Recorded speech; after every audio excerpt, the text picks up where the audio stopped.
Hi everyone, welcome back to Planet J. We are going to be doing a pick a card reading today to see who is your forever person. I'm not gonna lie, I don't usually get nervous or anxious for these readings, but this reading in particular, I'm a little nervous about just because it's a big deal.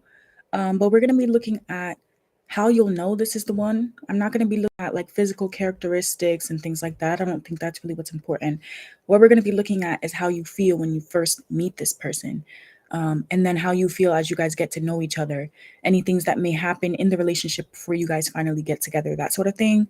Um, and then from that, you'll be able to discern whether or not this is someone you've met before or not. I'm also going to be telling you like what you'll be experiencing in your life when you meet this person. So yeah, we're not going to have time frames, but we will have like some clues that you can use your own discernment with. Okay, so here we have three cards. Ace of Wands is card number one. Card number two is the Hierophant. And card number three is the Tower. I recommend that you choose just one. Okay. If you're going to watch more than one, then you can choose one to be like your person's perspective versus yours, because we are going to split this up like person A versus person B. But yeah, choose one. Okay. Okay.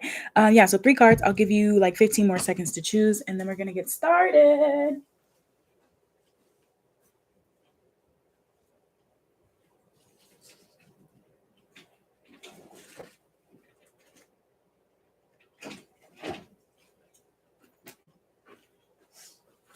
Thanks for being here with me. Thank you for allowing me to be your reader for such an important topic.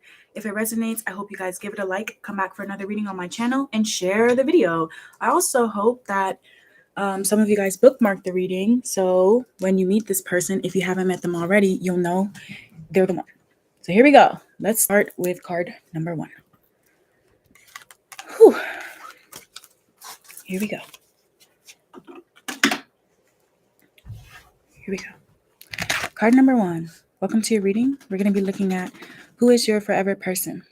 Thank you for allowing me to be your reader.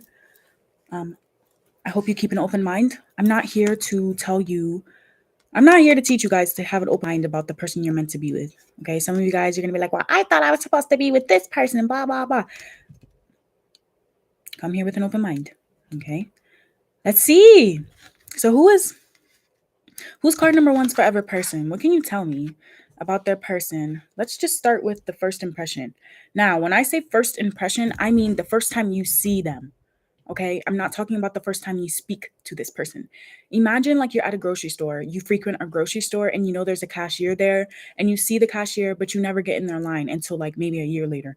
This is what I mean when I say your first time seeing the person is when you saw them at the store for the first time, not when you first got into the line. Okay, so here we go. Tell me about the first impressions. What is card number one's first impression of their person? What's card number one's first impression? The first time they see their person. What are they going to think? How are they going to feel? What are the assumptions? Because we all do this. As open-minded as we all are, as open-minded as I am as well. Like we all do this. We all think of ways about people when we first meet them, you know? So let's see. What's going to be the first impression? Here we go. I'm going to zoom out in a second. Hold on. Because I need more space. Okay. What's going to be card number one, the Ace of Wands, first impression of this person when they first meet them? I want to say right now, this is not going to be a quick reading, okay? There's no reason for a reading like this, so it's so like special of a reading, important of a reading to be quick. So if you're looking for me to rush this, you might want to come back and put it on double speed, because I'm not going to do that. I just wanted to make that clear. This was a request, by the way. This was a requested video. Usually I steer clear from readings like this unless they're personals, but it was requested and I'm going to do it. So here we go. What's their first impression of this person when they first lock eyes, when they first see them? You guys might not even see each other. This is how you see them. Okay, here we go. So, ooh, damn. 7 of Cups relationship. 7 of Hearts. No, damn. Oh my God. 9 of Cups. Luck. Oh my gosh. Ooh, I'm overwhelmed. Here we go. Oh my God. 2 of Cups, romance. Whoa. Wow. Okay. What's this? Oh, conflict though. 3 of Pentacles. Damn. Oh my goodness. That's powerful. I feel like when you first see this person, like they do it for you. Like I don't know if it's that. Like they do it for you. Like look at this. This is how I would want someone to describe me. This is how I would want my forever person to describe me. Like oh my god, when I first saw them, like I just knew it. I just knew it. I imagined so much with them. They look like everything I've ever wanted. But then there's conflict because of it. So I don't know if it's that you're already. Let me not say that. I don't want to say anything yet, because there can be a lot of reasons why there's conflict. We are going to look at like where you are in your life for this to come out. But this is beautiful, by the way. Very beautiful. I've never in my life done a reading where this has come out. All 3 of them have come out together like this. So that's really cool. Okay, first impression, we have house 9. Oh my God, spiritual growth. Damn. You're going to feel like this is a soulmate, basically. But you're going to want to fight it for some reason. I don't know why, but here we go. Oh, damn. Yeah, look what it says. It says intuition, trust, patience, spirituality, and receptivity. It also says spiritual growth here. Damn, have you guys ever seen in the movies where it's like there's that light, like in a scene where you first meet someone, there's like that light and it's just you and that person in the room? Like that's literally what it feels like. Like everything else just kind of fades away. You hear your favorite song, even if it's not playing. Like that's what a thing. Damn, oh my God, you got Venus too. Look, it says give and receive love, find value and see beauty. You're going to find this person to be stunning. Like stunning. What? Wow. I'm shocked. I'm not even gonna lie. I'm shocked. Just because, sometimes people, they meet their forever person and they don't get this impression in the beginning. But this is the impression you get when you first see them. Not when you first speak, when you first see them. It's like, whoa. But not whoa like in a tailspin, but whoa like, oh my goodness. Like they just feel good. What the heck? In house 10. Damn. When you first meet this person, I'm hearing like you kind of want it all with them. You can imagine a future with them. With the house 10, it says accomplishments, life mission. I just heard tighten up though. So I don't know where you're gonna. We'll look at it in a second, like where you are in your life when you meet this person. But some of you guys, maybe you feel like this is the person, like this is my person. Some of you guys immediately like you think this, but there's some conflict around it. So I don't know if you're like you feel like there's steps in your life, like you're supposed to take steps, have certain things done before you meet this person, and then you meet them. But it's not. Yeah. Whoa. This is kind of cool. Wow. So that's how you feel about them. I'm almost scared to see how they feel about you. Okay, so what are their first impressions? Let's look at that.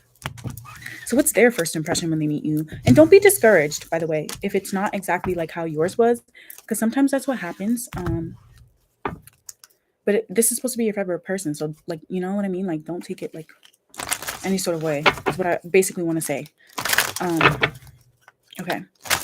And yeah, again, you should only be watching one group here, like one card, but you can watch another card if you want from your person's perspective, but it shouldn't be like you getting those messages for yourself, if that makes sense. Okay. So here we go. How's this person going to think? Oh, damn. Pluto. Damn. That's so intense. Oh my God. How's this person's first impression going to be for card number 1 when they first meet them? What are they going to be thinking the first time that they see them? Not the first time they speak, but the first time that they see them. Okay. What is it going to be? I'm nervous. If you guys can't tell, I'm nervous. Wow. I heard when you know, you know. That's what I just heard. When you know, you know. So that's what you're going to be thinking. I don't know about this person, though. This person has an intensity to them. Or maybe they feel this intensity from you. Because this is their first impression. Okay.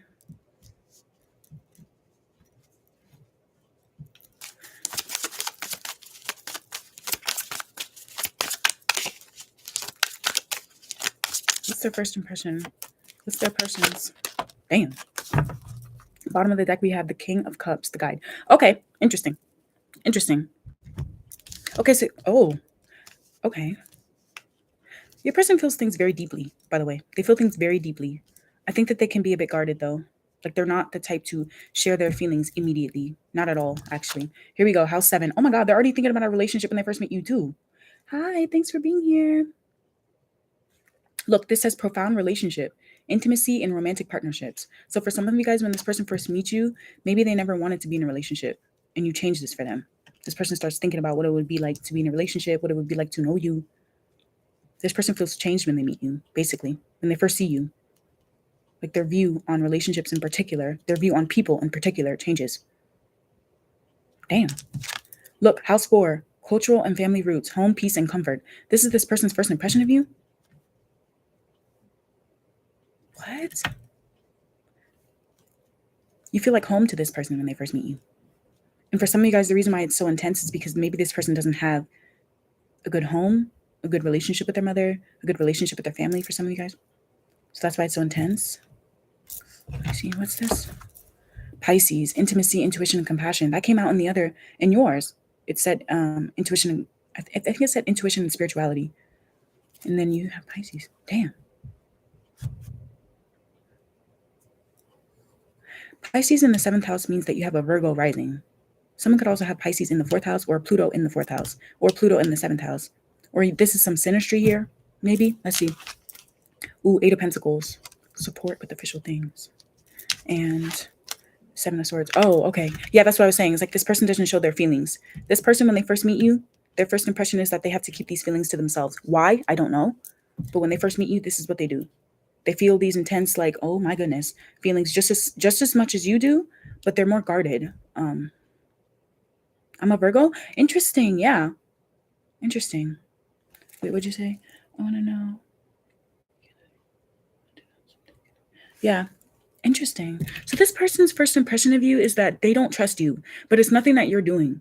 This person just has trust issues, period.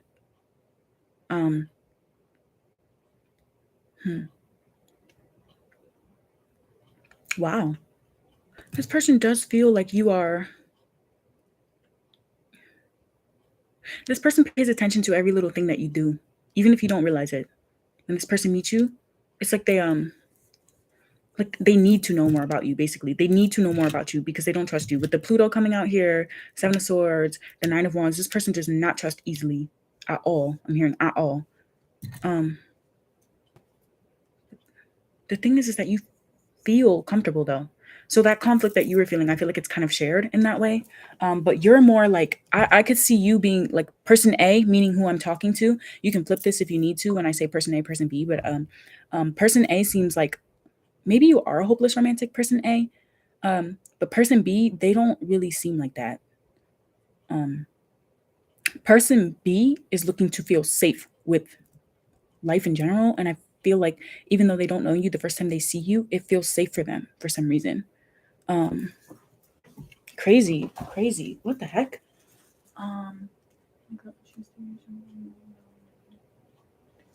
If you want to know how that girl thinks about you, I would say that you should go on my channel and hit or actually go in the description box and hit love readings and shuffle. Hit that playlist and hit shuffle and watch like whatever, like one of the first, like I'd say like 5 readings you feel the most drawn to, because this is not about that. This reading is not about how they feel about you. This is about finding like who your forever person is. Yeah, okay. But okay, let's keep going because that feels good. That doesn't feel bad. It's pretty intense though. Like what the hell? Like I would imagine that this person watches you. Like they watch you. Yeah, I hope you get those answers that you're looking for. Yeah, and I'm saying that because just you may not know, like you may not know how this person feels about you, and that may not be your forever person. I don't want to say that, you know what I mean? So go watch that first. Go watch that first. Yeah, of course. I hope it resonates. If it does, give it a like, maybe comment, let me know. Come back for another reading. But okay, yeah, I feel like this person is very like skeptical of people in general, but there's something about you that is almost like intriguing. I don't know if this person's like I'm getting like a kind of like 8th house vibes, like Scorpio vibes from this person, but they don't have to have that. They may have like something watery about them though, because I'm seeing Pisces. House 4 is ruled by Cancer. House 7 is ruled by Libra and Venus, and Pluto. Obviously, that's Scorpio. And then the King of Cups, again, that's a water sign. I'm not saying that's their sign. I'm saying more of the energy, like more of the energy of the first impression is almost like a weird dream. Like it almost feels like a weird dream. You know what I mean? Like, have you ever had a dream and it's like in the dream, you feel like you know how it's going to end, but you don't? Like, it's like that. Okay, so let's keep going. What do I want to look at? I want to look at like the feelings that you guys may have for each other in the beginning. So let's look at person A versus person B. Let's see how you both feel for each other when you first see each other. This is, again, we're going to keep looking to see as you guys get to know each other, how those feelings feel. This is just immediate. This is immediate. Okay. So like I said, the example I gave, like imagine you go to a grocery store, you frequent a grocery store all the time, and you always see this cashier there, but you never get in their line. It's the first time you saw the cashier, not the first time you got in their line and spoke to them. You know what I mean? This is what we're looking at right now. Okay, here we go. So, here we go. Tap me into person A right now. What's person A's first, like, how do they feel when they first meet them? The viewer talking. Okay, talking.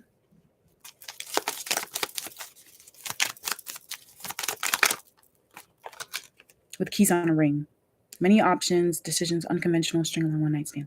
Okay, interesting. Okay. Person B is very serious, by the way. Like they're serious, but it's like, maybe that's just their exterior. Oh, ooh, damn. Engagement ring. Yeah, so that's the conflict. There was the confliction there with the Three of Pentacles that came out for person A's side, the viewer. Okay. Here we go. So let's look at person B, this person. Let's look at person B. How are they feeling when they first see person A, the viewer? How are they feeling like when they first see them? I'm not saying when you first lock eyes. It's when they first see you. Because some of you guys, I feel like this person sees you before you see them. For some reason, that's kind of what I'm getting. It's like this person is the type of person to do their research on someone or do their own research on someone though. Like I'm not talking about like they're going to go ask all your friends, like, who is that? No, I mean like they will watch you. This is a very like observant person. But sometimes it's like they may not even care that you find them watching you. So I wouldn't be surprised if that happens, but we'll see. Like if you catch this person staring at you or something, or when this person walks by, like you just feel like something intense. But this is not what we're looking at when they like walk by. This is just like when you first see them. Okay, here we go. How does this person be? Damn. Not enough. Damn. Not enough. I feel like that should go there. I feel bad for this person. I feel like they could have a rough relationship with their mother. Whoever person B is, they have a rough relationship with their family, specifically their mother. Their mother probably makes them feel like no one will ever love them. Like no one will ever love them. They have an intensity to them. Damn. Karmic relationship, though. That's why it feels so intense. Look what came out. Okay. Bottom of the deck. Lightning. Oh my God. It's like a fucking hurricane. This person, when they first meet you, it feels like a hurricane. Like, a bit triggering, to be honest. I feel like this person is triggered by you when they first see you. Probably because you keep it very light. Like, some of you guys, it's like you talk about something, but it's like superficial. Your first conversation is not deep. And this is someone who's very deep. They have a lot of depth to them. I feel like when you first meet them, person A, or when person A first meets or sees or whatever, notices their person, they're like, oh, I'm interested in them. Like, but it's not like, oh my God, I'm going to marry them. You know what I mean? It's like, I did say person A was like, oh my God, they're like they probably feel like your type, or you feel like person A feels drawn to their person, like definitely attracted to them, but on like an energetic level. I'm not talking about the physicality of it. It's like an energetic level. And I feel like person A wants to get to know person B. They want to get to know them. But they may keep things light. They may not put all their eggs in one basket. You know what I mean? But with person B may even feel like I've known the person before, like very, like I'm saying, very intense. Like, but at the same time, person B does not think that person A feels the way that they do for them. They don't think this at all, actually. And it has nothing to do with what person A is doing. It has everything to do with what person B has experienced in their life to feel this way, to be this way, to be so weary of a player. I feel like person A can come off like a player, whether it is because they're very friendly or because they don't immediately say these intense feelings that they have, even though they're there. And person B, I'm not going to say that person B puts their intense feelings out in the beginning, but they could be the type of person where it's like, if someone does it with them, then they will. You know what I mean? They could need someone to like be like that first, so that they don't overwhelm them. I feel like person B has been made to feel that their feelings overwhelm people, so they may kind of like push them down. And when I say feelings, I'm not talking about romantic feelings. I mean their feelings in general, whether it is that they feel intense sadness, they feel intense like happiness sometimes, or whether it is whatever it is, fear. I just feel like person B has been made to feel, specifically with their family or even past partners, that what they do is very intense. And so I feel like when person B sees their person, it's like sudden, like maybe they never even wanted to be in a relationship or never even thought about relationships or dating or anything like that. And then person B, when they see person A, they're like, uh-oh. I'm hearing uh-oh, like quite literally, oh shit, like, oh my God. And then I feel like person B may feel like they're just gonna mess it up anyways. Person B definitely starts wondering like who person A is involved with, who they talk to, if they're single, all of those things. I feel like person B may spiral a little bit. Like I said, they want to know a lot. They want to know a lot. And it's so intense to them that they don't realize it. I wouldn't be surprised if person B is a bit psychic, but they just don't know it. Because it literally says intuition here. Yeah, so person B, maybe they just don't know, but they can sense. It's like they can sense it. But I don't even want to say that person B is like a logical person, because I'm not getting that at all. It's more of a like, there's something with them emotionally that doesn't get them to be all in outwardly, but they're all in their heart. Very intense there. Okay, so let's keep looking. How do they feel when they first see each other? Not when they first start talking, when they first see each other. Person A wants to talk to person B when they first see them. I don't know if they do, but they want to. All right, so person A, we have the timing just wasn't right. Damn. So I don't want to say that because I don't want everyone to be like, I'm old and blah, blah, blah. Okay, timing just wasn't right. So maybe there's something of a rush. Like maybe person A's in, like they're on the move. Ooh, I regret lying to you. Okay, this is person B. Person B probably plays it really cool when they first see person A. Ooh, look, and you came closer than anyone else. You guys have never felt this feeling with anyone else, by the way. Immediately. Like when you first meet each other, it's very clear. You both are very aware that you've never felt this way for anyone else when you first see each other. Regardless of where you're at in life, regardless of if you're single, taken, whatever, it doesn't matter. But you both are very much aware that you've never felt that way for the other person. I find it very interesting how we have house 7 coming out, and it literally says relationships. And for person A, when we were looking at their first impression, they got the 7 of Cups card, which said relationships. And here we have the 9 duplicated, but it turned to the 9 of Wands for person B. And this says transform. But for person A, it said spiritual growth. So I don't know if person A kind of like leads things here, but let's see what comes out. Let's see what comes out. Let's do a little bit more clarifications, and then we'll go to the next part of the reading, which is looking at where you are in your life when you first see each other. All right, let's see. Damn. 9 of Cups again. Oh my God. It came out again for person A. Person A really wants to talk to them. They really want to talk to them. Like really. I don't know if person A is an extrovert or if they just don't, they know life is short or something. I don't know. Oh, look, the Hermit though. That's Virgo again.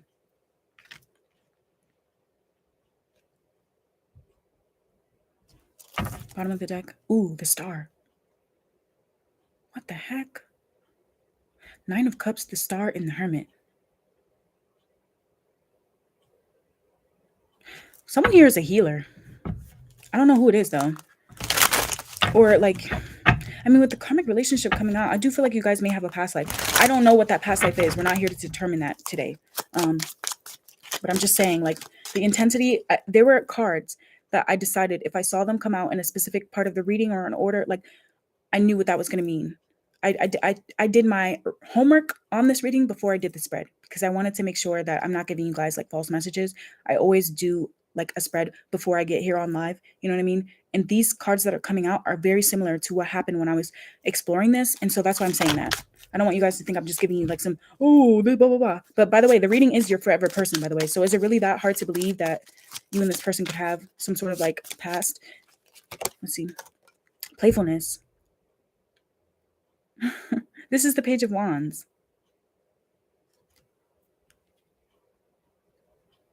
Person B finds person A funny. They make them laugh. I feel like person B hasn't laughed in a while before they see person A, and they just make them laugh. You have to know who you are in this group. Like, are you person A or are you person B? But person B is like, damn. Like, I'm laughing again. I don't know what person B is going through when they meet their person. We're not here to look at that. That's why I said, some of you guys, if you want to see your person's perspective, you can choose a different group for your person's perspective. But it should not be that you're watching two groups to see like two, like, if you think like there's going to be two different people, basically. You know what I mean? Okay, here we go. Oh, damn. This is the Lovers. That's the card of Gemini. And this is Virgo. I'm only saying that because they're major arcana. Damn, what the hell? Bottom of the deck, Eight of Pentacles again. So I don't know if you guys met this person at work or school or when you're in some sort of like program or something like that. Some of you guys, maybe you resonate with that being your energy, or this is how you'll know. Like this could be maybe a clue. We are going to look, like I said, where you at in your life when you meet this person. But damn. Person B finds the person to be very friendly, very vibrant. Like you see the difference in the blues here and then the reds. So what's interesting is that with the chakras, the root chakra is color red. And then the bluish color here is kind of reminding me of the third eye chakra. So that's why I said someone here could be psychic. Or there's this sort of like I said, energetic pull to each other. Someone here could be an extrovert and the other person could be an introvert though. So yeah, you have to know who you are. In this group in particular, you need to know who you are, if you're person A or you're person B. And it'll become more clear as we go through the reading. And for some of you guys, like I said, keep an open mind though. For some of you guys, maybe you know who this person is, but for others of you, this could be someone coming into your life, and I'm giving you clues so you'll know. Like this is how you're going to feel. It's not going to be someone that you just walk past on the street, you completely ignore them, you didn't even give them the time of day. No. Well, let me not say you didn't give them the time of day, but like this is not someone you miss. You feel this person before you even see them. Basically, it's like for example, have you guys ever well, damn, actually, I don't know if everyone experiences things like that, but like just now before I started the reading, I was like, no, I need to change the time that I start this reading because I feel like the thing that I just ordered is going to show up like 5 minutes before. And it did. It's like that sort of thing where you're just like, oh, I feel like today's going to be like a weird day or something. Like I have a weird feeling about this. And then you meet this person. It's like that. Or maybe like an hour or two before you meet them or whatever. You're just like feeling this like whatever in your body. And then you meet them. It's like that. It's not one of those days where you're just doing along. No, it's not like that at all, actually. Damn. Person B finds their person to be very funny, very charming, friendly, out there. And maybe they think that they have a lot of friends. Whether or not this is true, they feel like person B has a lot of friends and that they are like very open. Person B could feel rejected a lot in their life. And for whatever reason, person A makes them feel accepted, makes them feel something. Like they feel something very deeply for person A, for these cards to be coming out like that. That's crazy. Wow. Look, Ace of Pentacles right there. Okay. All right, let's move on to the next part, which is going to be where you're at in your life when you first see each other. So we're going to clear this part, clear the energy, and then we'll look at that. So because we're going to use a different deck for that. This is crazy, y'all. I'm interested to see how the other groups are going to come out because I feel like there may be like a little bit more of a like sometimes you meet a person and you never think that they're going to be that important to you. I'm not getting that here. For example, I have a feeling, I call it green. Some of my best friends that I've ever had in my life, regardless of if I still talk to them or not, I got this feeling when I first met them, and I call it green. When you just meet someone and you know that they're going to be important to you, it's like that. It's like you don't even know where this person came from or anything about them, but it's just like, whoa, like that. Like a freaking hurricane. Person B is like a hurricane. Like they, I don't know. Like there's no wind, but you feel like your hair is just like all in your face or something. I don't know. All right, let's see. Here we go. Let's use Panther and Modern Witch. Yeah. So what's going on in person A's life when they meet their person? What's going on in person A's life when they meet their forever person?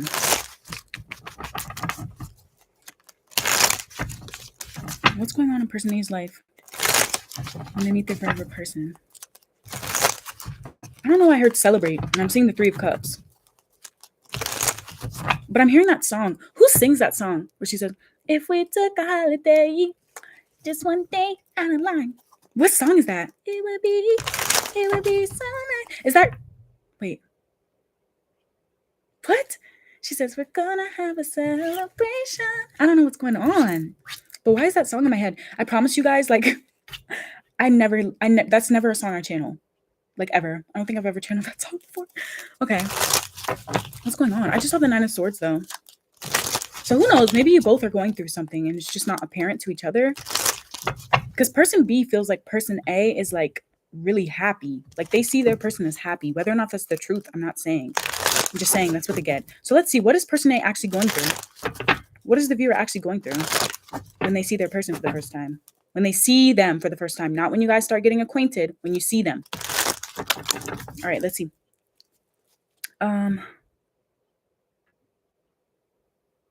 cards. Gift. Souvenir, promotion, delight. Okay. Adventure. Explorer, passion, travel.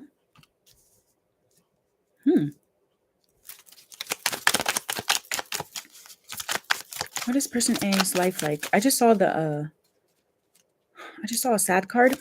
I don't know why I saw that. Idea. This says inspiration, suggestion, and vision. Okay. Coach, advice, obedience, and knowledge. Bottom of the deck we have homeless. That's what I was getting. Failure, castaway, and poor. That's what I was getting. I was like, I know it's not all peachy keen and roses. It's just not. Okay. So the thing about person A is that they choose to look on the brighter side when it comes to life, but that doesn't mean that they have an easy life. I feel like person A could actually be a bit of an outcast. Person A is very intelligent. They're very intelligent. They have a lot to offer, but I feel like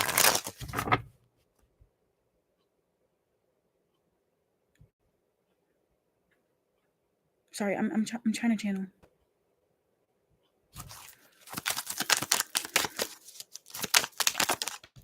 The Magician to the Gift. Person A is starting to get what they want when they meet their person. I don't know what that means. I did say that it feels like this is the person that you were, like, searching for. Like, it kind of feels like that to person A. Like, oh, so maybe they're having moments like this all the time in their life when they meet their person, where it's like, that just worked out for me. I don't know how, it just worked out for me. And that's what I was getting. Is like person A may be a bit psychic, but they don't even realize it. That they have a powerful like manifestation. Like, let's say, for example, person A is feeling really lonely before they see their person. And they just keep saying something like, damn, I wish I find blah, blah, blah, blah, blah. Or maybe they just keep thinking about how lonely they are, and spirits coming in and they gift them this person. It's kind of like that. Damn, the Hierophant. The Hierophant. Explorer, passion, and travel. Person A, when they meet their person, is stepping out of the status quo. Maybe they grew up religious. Maybe they grew up being told you have to do things this way. It's like person A is basically doing whatever the heck they want to do. They're being, like, more free. I feel like more free when they meet their person. Interesting. Here's the King of Cups again and the Nine of Wands again. Can you see this card? It kind of flew out, so I will take it. Damn, 3 Pentacles. Oh my God. Oh my God. Person A is not looking to be in a relationship when they meet their person, though. Ooh, oh my God. Queen of Cups and the King of Cups, both out. Person A is in a position, though, where if they are feeling some negative emotions, they don't express it when they meet their person or when they see their person for the first time. This is what's going on in their life. Person A, when they first see their person or whatever, they're stepping out. Like, I'm hearing they're outside. They're outside. With the King of Cups and the Idea, I don't know if, like, person A is, like, into, like, philosophy or something, but they're diving deeper into, like, why they feel such deep emotions. Because I feel like person A feels things very deeply, as well. They feel things deeply as well, but it's like, oh, another thing that I'm getting is that person A could be in like a bit of a like, don't tell me what to do energy when they meet their person. Like they have problem with authority when they meet their person. So maybe that's a clue. Because I'm seeing the 9 of Wands and Coach is sitting right on top of it. Person A could have experienced some sort of difficulty with someone that had authority over them. And that's why they're stepping out. That's why they're doing their own thing. Some of you, I don't know if person A is a foster child or something. Or if person A isn't going to work. They're either not going to work, they're not going to school, they're not doing what everyone expects them to do, basically. So the reason why I'm saying that is because I don't know when you meet this person. Like, for example, let's say you guys are older when you meet and you have children. You're not being like that. It's like, okay, let me give you an example. And I'm not saying this is who you are. I'm giving you an example, just like the cashier example. Let's say that there's someone who's like a mother and they're always told that you need to just stay home, be with the kids, blah, blah, blah, blah. And then person A is that mother and they say, no, fuck that. I'm actually going to get a job. I'm actually going to do what I want to do. It's that sort of energy. That's what person A is going through when they see their person for the first time. It's like they are trying to figure out what it is that they feel while at the same time, like kind of being bombarded by people telling them what to do all the time. That's kind of what I'm getting. So again, you have to know who you are here. If you're person A or person B. Okay. Wow. Person A could not have a job when they meet their person, depending on like the age or whatever. Person A could feel like they're an outcast when they meet their person, a bit misunderstood. They could feel like they need help, but they're not really getting it. So they're trying to do things on their own. But it feels more like, hi, thanks for being here. It feels more like more positive. Like I feel like anybody looking at person A would look at them and be like, yo, are you okay? But to person A, they're like, I'm good. So I don't know if person A has like mania or something. Interesting. Okay, let's keep going. Let's move on to, let's look at person B now. Can you tell me more about person B? Tell me more about their person, their forever person. I'm interested. I'm very much interested to know. Okay, so we're gonna use, hold on. You guys don't even understand. I have like so many decks that we're gonna use for this reading and I'm trying to keep everything organized. Okay. Sorry, I didn't see your comment. It went away. Is this a pick a card? It is. It is, baby. Look at the title. It's a pick a card. I suggest you choose one and then come back. Yeah, the timestamps are not going to be they're not going to be as accurate because as I said, I'm not going to rush these. So, but yeah, there's 3 cards, babe. This is card number 1, the Ace of Wands. Thanks for being here, by the way. Okay, what's the other deck I wanted to use for this one? I think we're going to use Light Seers. Actually, yeah, let's use Light Seers. Okay, tell me more about person B. The mysterious person B. Jupiter, damn. Grow and expand. Uranus, oh my God. Person B is like a rebel. They could be a bit of an outcast too. Jupiter and Uranus, those are major astrological bodies. This person is not like any ordinary person. Person B is not an ordinary person at all. They're meant to shake people's lives up. They're meant to. They come in and they shake people's lives up, basically. Person B could actually...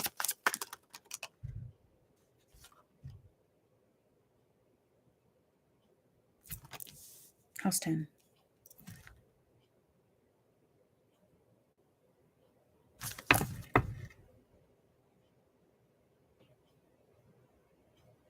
I feel like person B sometimes can follow the rules and other times they make them for themselves. And thank you for this reading. Of course. Yeah, I didn't notice this. Sorry. No, it's okay. It's okay. House 6. Person B is a hard worker. The reason why I'm having trouble is because I feel like there are a lot of similarities between you. Of course, because this is your forever person. I'm trying not to confuse you though. Because I know sometimes when you watch a reading, you're trying to figure out who is who. Just choose one. Okay. Establishing a foundation, health, daily life, and practical details.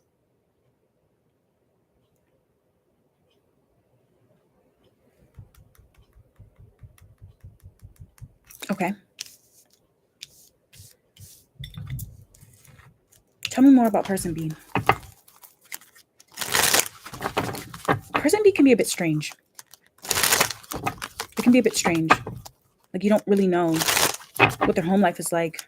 You don't know what their family is like. Some people, there's something about reputation though. Person B could have a reputation for something. I don't know what the reputation is just yet. Let's see. Tell me about person B. Can I get 4 cards for person B, please? Damn. 10 of Wands. 8 of Wands.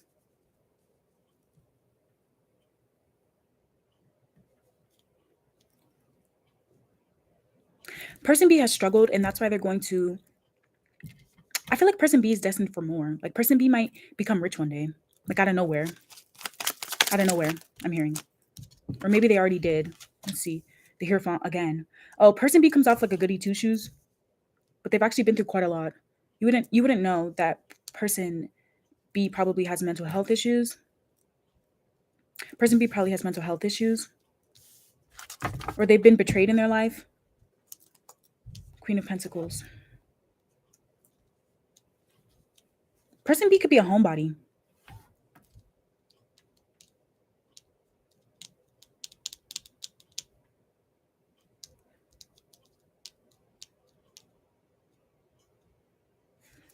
Hold on. 10 of Wands to Jupiter. Person B is destined for more in life. Wherever they come from, that's not where they're going to stay. They're not going to stay there. Whether that literally means that they move away from like their hometown, or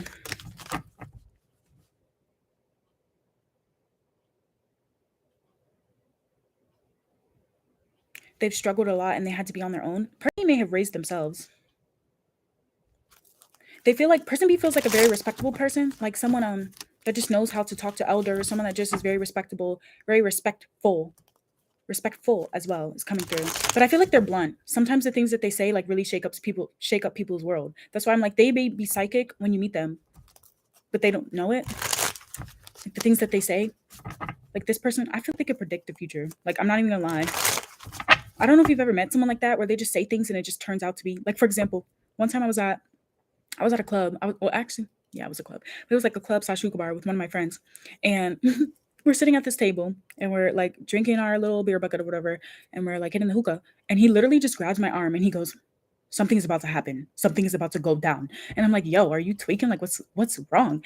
And literally, the table right next to us, these 2 guys get up, and the one guy just literally, or one guy gets up and he just punched this one guy sitting at the table right next to him, punched him. He fell out the chair. They started duking it out right next to our table. It was like that. It's like shit like that. It may not happen that immediate though. But for some of you guys, it is like that, where they say something and it happens. And it doesn't have to be that big. It could be something like, I don't even know. But it's just like that. I feel like they say things and they don't even really like, to them, it's like they're getting out some sort of like anxiety. But for you, it's like, whoa, what the heck?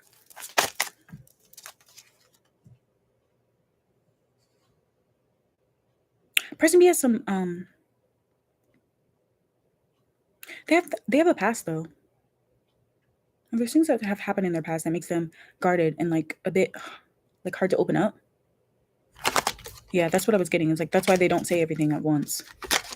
They're very emotional, but it's like almost like a sadness.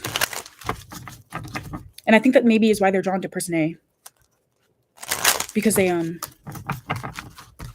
just make them smile, they make them laugh, they make them happy. So I wouldn't be surprised if person B is psychic and they usually get these like really weird downloads about when things are going to go wrong, and then they meet person A and then everything starts to seem like it's going right for them. Interesting.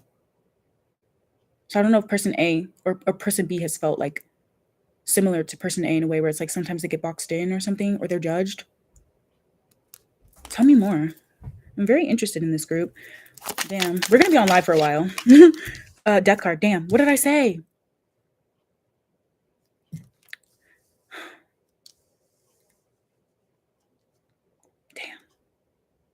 Person B may have lost somebody. They might be grieving or something. Or it's like, it's more of like them though. Like I feel like person B is like shedding a layer of themselves when they meet their person, when they meet person A. Tell me about the Eight of Wands though. They're starting to figure things out about the world. Like it's like, I mean, I can see clearly now. The rain has gone. Four of Swords. Oh my God. Yeah, and by the way, the Four of Swords in tarot is healing. It's when you're healing, it's when you meditate. And Eight of Wands is divine messages. I feel like they're psychic, but they come to them really quickly. Like I don't know if this person's getting like migraines and like visions. Like they could be having a lot of like dizzy spells and stuff like that when they meet their person. Person B could. Damn. What the hell? Whoa. The reason why I'm saying whoa is because like I feel like it's easy for me to channel person B because some parts of person B sound a little like familiar. And maybe that's why person A feels like that too. Like they just feel like, whoa, like, oh my God, there's this intensity to them. And what's crazy is that they got Pluto. And here comes the death card, which is the card of Scorpio or the eighth house and ruled by Pluto. And here it is. Someone could have Sagittarius Pluto. Because I'm seeing Jupiter. Jupiter rules Sagittarius, but in traditional, I think it also rules Pisces. Let's see. And Pisces are like the spiritual healers. Virgo is the physical healer of the zodiac, and Pisces is the spiritual. So let's see. Six of Cups. Oh my God. Oh my God. Okay, so person B, they have an intensity to them. Like I feel like on the outside, like they may have resting B face, or they just like it's the way that they look at people. When they look at people, as you get to know, this is now as you get to know this person, as you get to know them, there's a look in their eye. I don't know if person B can see people's past as well.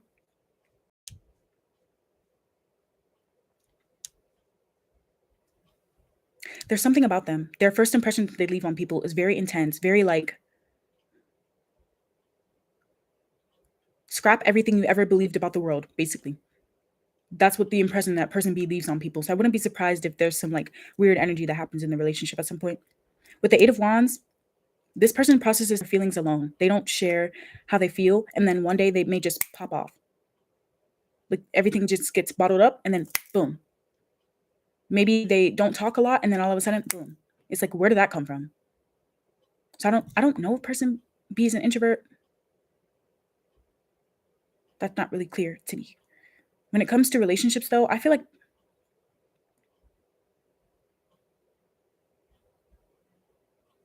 person B has one or two, maybe a few best friends that they've had for a very long time.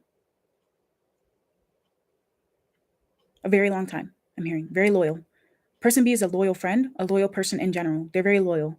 You'll start to see this as you get to know person B, is that they may look a certain way, but they actually are a very loyal and kind person. Like they're very compassionate. With the Six of Cups, they feel very genuine. Person B is a very genuine person. So tell me about the Ten of Swords, though. What's that about? Knight of Pentacles. I don't know why, but person B's family may make them feel like a failure or something. Or they feel like they're never good enough. Person B can be really hard on themselves. They feel like they're never good enough. They're a really hard worker, but it's like every time this person's like starts working on themselves, it's like something happens and they have to start from scratch. That's why the death card is here. You see how this woman, she's like, there's a trail here, and she packed up all her shit. She had to move. So it's like every time this person gets settled, something happens, like erratically, almost. So maybe you don't get to hear from them sometimes, or every day. Person B seems like the type of person to like you know what you're getting with them. They're not sporadic in the sense where it's like you can't predict them. It's more of a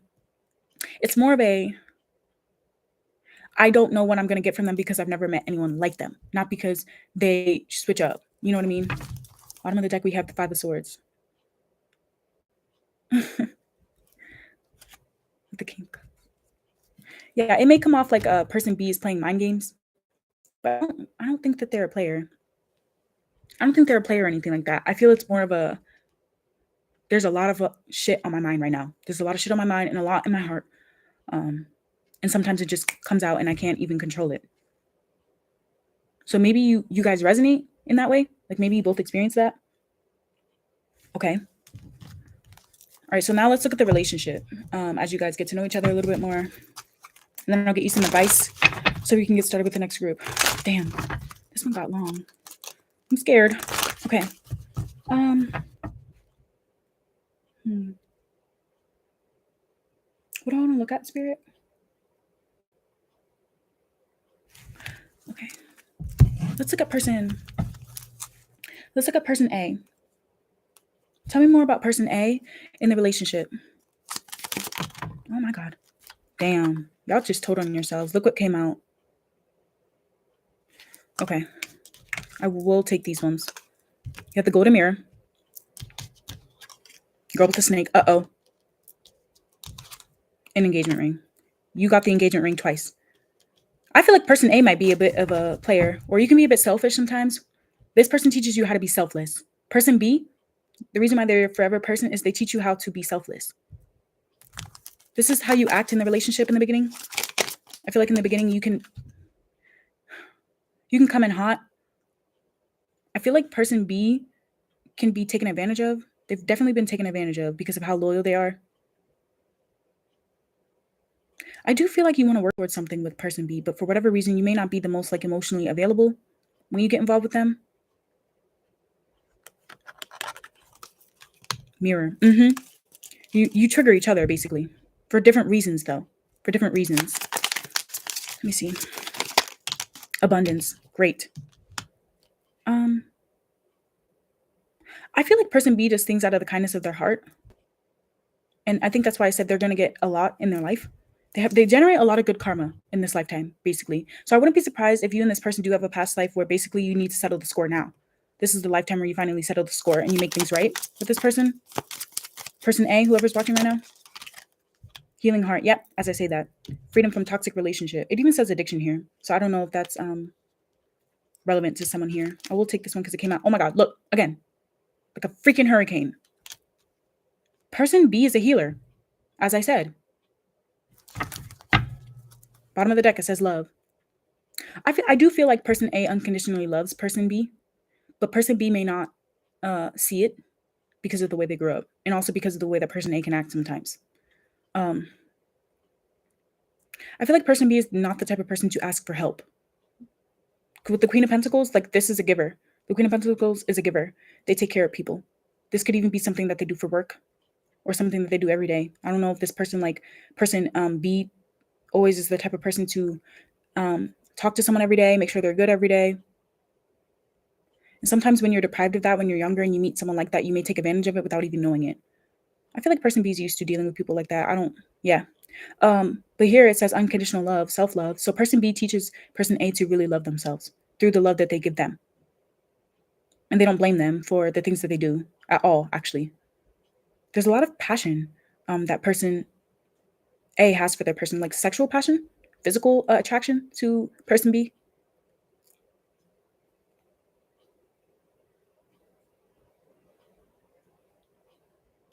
Okay. Tell me about person B now.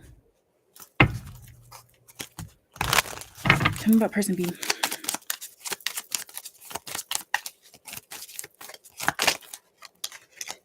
Not today. Yeah, I wouldn't be surprised if you guys go no contact at some point.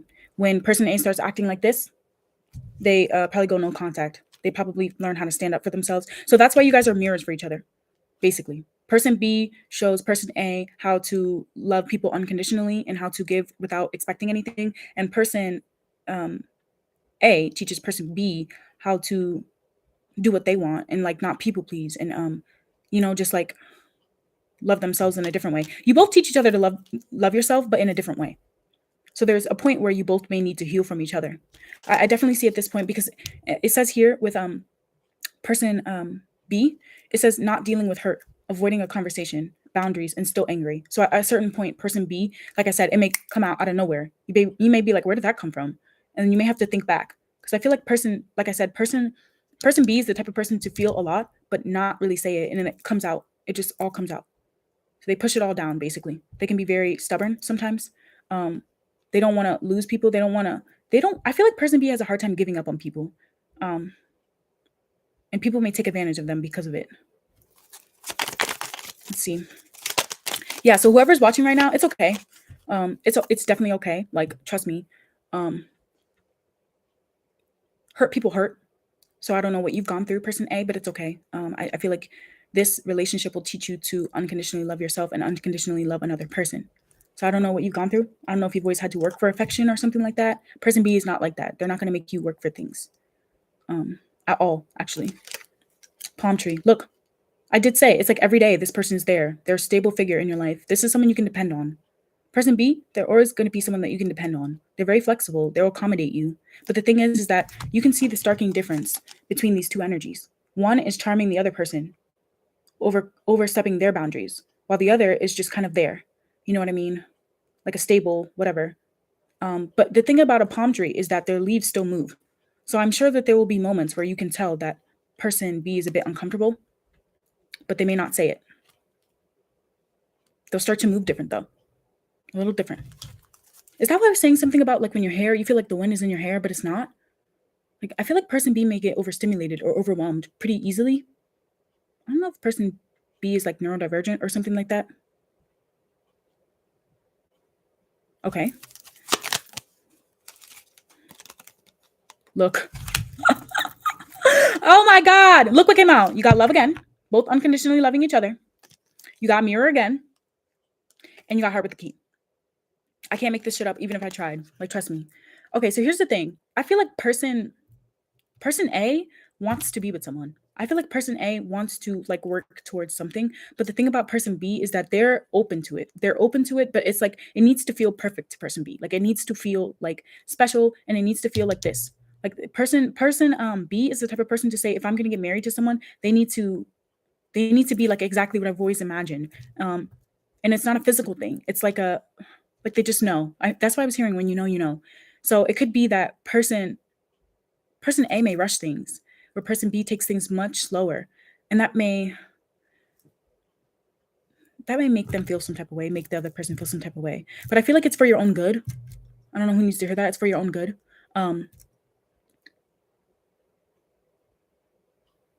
Yeah, because person A is here with the engagement ring. This talks about a partnership and a union. Whereas with person B, they're saying, yeah, I'm open. I'm open to meeting the one. Of course I am. My heart is open. I'm a kind, whatever type of person, but it needs to be right. It needs to be the right person. The key needs to fit in the hole. You know what I mean? They have to be able to lock me down. You know what I mean? So person A may keep their options open. I don't see person B doing that. I mean, maybe this changes after a while though. Because I did see mirror. What's so funny is that mirror is sitting here on top of mirror. So you both reflect each other. You both show each other parts of yourself. Isn't that crazy? Isn't that crazy how that came out twice on the exact same position? And here we have unconditional love. So I feel like person A could be rich. Person A could be very positive, whereas person B could go through mental health issues, or they could get like overstimulated, like I said, or they could have a hard time like seeing the positive side of things because they're always constantly being taken advantage of. And I feel like person A comes in and they're like, no, like, but they still have their ways about them. You know what I mean? But what's so crazy is that I feel like person A sometimes may work for people's love. Like they may feel like they have to be positive and whatever all the time. And person B may have a hard time trusting them because of it. Like in the beginning, when you first start to get to know each other, like it's almost like person B can tell that person A is kind of like lying. Like you're not always that happy. You're not always like this. And over time, I feel like that starts to unravel because person B is coming through here saying like, you don't have to do all that. You don't have to be positive all the time. You don't even have to know exactly what it is that you want. If you do, cool. But person B seems more like chill, like come as you are type of person. Come as you are, basically. Because the Queen of Pentacles, they accept people as they are and then they upgrade them. But it's not always like a physical upgrade. Sometimes it's like changing the way that you view yourself, changing the way that you respect yourself. Oh, I'm hearing the song Don't Beg for Love or Don't Beg by Jacoy. He says, don't beg for love. The truth will set you free. Damn. So I don't know if there's a truth that person A like hides about themselves and it makes them act a certain way. I don't know what it is. I don't know what that truth is though. The Grim Reaper. Like I said, there's probably a moment in this relationship where you think it's all effing over, like it's all done. Person B, they get fed up. You say it's over. That's obviously not the truth though, because this is your forever person. But it gets like that, and sometimes relationships are like that. Sometimes you do separate for a little bit. Yeah, and I mean it. I'm hearing I mean it. So yeah.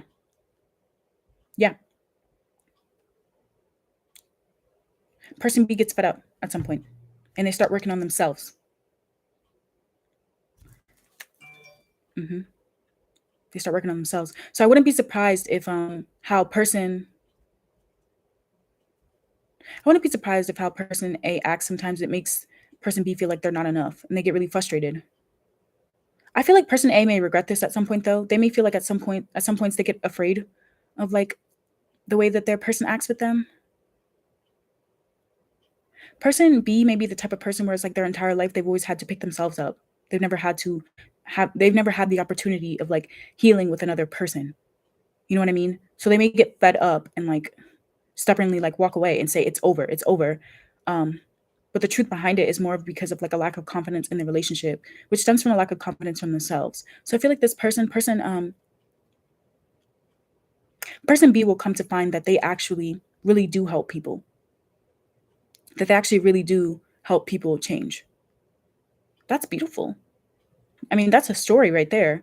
Listen, I know everybody wants to like blah blah blah. Oh my god, it was perfect all the time, and oh my god, I just da da da da da. I just knew. Yeah, you guys did just know, or you will just know. But it's more of a like you have to work through these things. You're each other's mirror. Okay, let's keep pulling. That's interesting. Damn, each group is gonna be mad long. I'm gonna be on here for a while. Oh my god. Anything for my babies, I guess. Here we go. Tell me about the relationship. So now we know the story of how you guys will end up together. Now that you're aware that there's going to be a time where somebody in this relationship says F off, basically. Twice. Twice.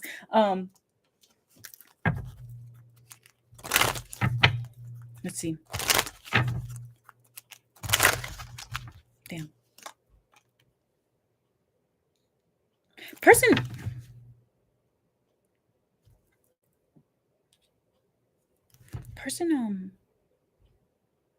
B has to heal from person A at a certain point. I don't know if person A doesn't really know what they want. Like they think they know what they want, but they don't really know what they want. Like it's like when someone says, I want to be married, but they don't say, I want to marry someone that looks like this, does this, believes in this. Like they just know that they want to be with someone. So there could be some sort of like codependency issues at some point.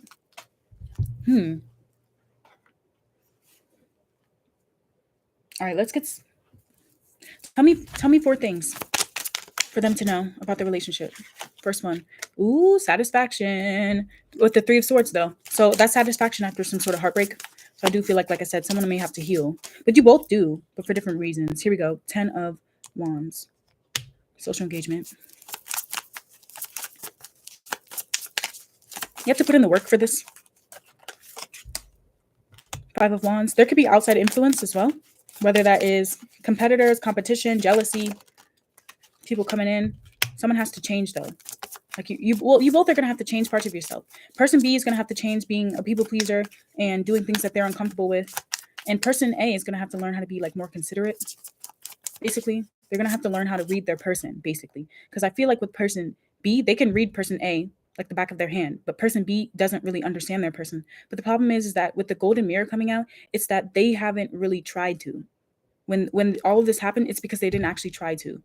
Oh my god, there's this person on there's this person on Instagram. He's a psychologist, but he specifically works with like couples. And he posted this video basically of like how there was a couple. Just listen to the story, okay, and apply it to your relationship, or remember to apply this to your relationship as you need to. But he basically, in one of his skits, there's a video where he's talking to a guy who is like his patient or whatever, his client, and the client comes in and he's like really upset. He's like, I just got into an argument with my wife because I just got off a 10-hour shift, and I come home and I'm expecting to just be left the f alone. I just want to like sit on my phone or whatever, not talk to anybody for 20 minutes. But his wife is a stay-at-home wife, and they have like 4 kids. And so she's with the wives like basically all day for 11 hours. And she's just waiting for their husband to get home to like give her 20 minutes of a break. Because she's been dealing with like all the screaming, the fighting, the, appointments, all of that all day. And then the husband gets home and he's talking to like the therapist, and he's like, well, she's been home all day. Like, why is she expecting for me to like come and like talk to her and do all this and do all that? And then the therapist basically breaks it down, and he's like, well, the thing is that maybe they're not getting paid for what they do, but it's still a job. It's still a job, and it still takes work, and it still takes emotional availability. It still takes someone to be able to do X, Y, and Z. And yet, basically they're breaking it down that way. It's like, yeah, you had a long day, but so did they, just because you're not doing the same thing. So I don't know if that's something here, like, needing to understand that just because you and someone don't have the same sort of taxing whatever, that they're still going through, like someone can still be going through a tough time, even if you can't see it, even if you don't naturally like think to consider that. So I feel like person A has to learn how to do that, to like naturally consider their person and like what it is that they're going through, even if they don't outright say it. Because I feel like person B is someone that they have a lot of duties. Yeah, there's the moon. They have a lot of duties, and they take care of people. They nurture people. It's the type of person that they are. This is something that they're meant to do. It's like one of their purpose in life to do this, but they're also meant to be taken care of as well. And I feel like that could be something that comes through here. It's like you need to learn how to really cater to person B's needs, because person B will do that for person A. 8 of Wands, gift. It's like a blessing in disguise. I feel like the problem is, because you guys see how heart with the key is right there. There's the lock. In this particular deck, there is one with the key. I do feel like person A has the key, but the problem is that person B is not easy. They're not easy to get to know. They're not easy to learn. They have things about them. They have a past. They have like difficulties, like things that they actually deal with. And it takes a lot for someone to be able to like break or crack their code. Basically, they have a code. It's like the energy of like someone where they say, yeah, you can get in, but you need the code. Yeah, you can get in, but you need the code. Like somebody who puts their phone password as their birthday, and you try to get into their phone, but you can't even remember their birthday, but you want to know their information. It's like that.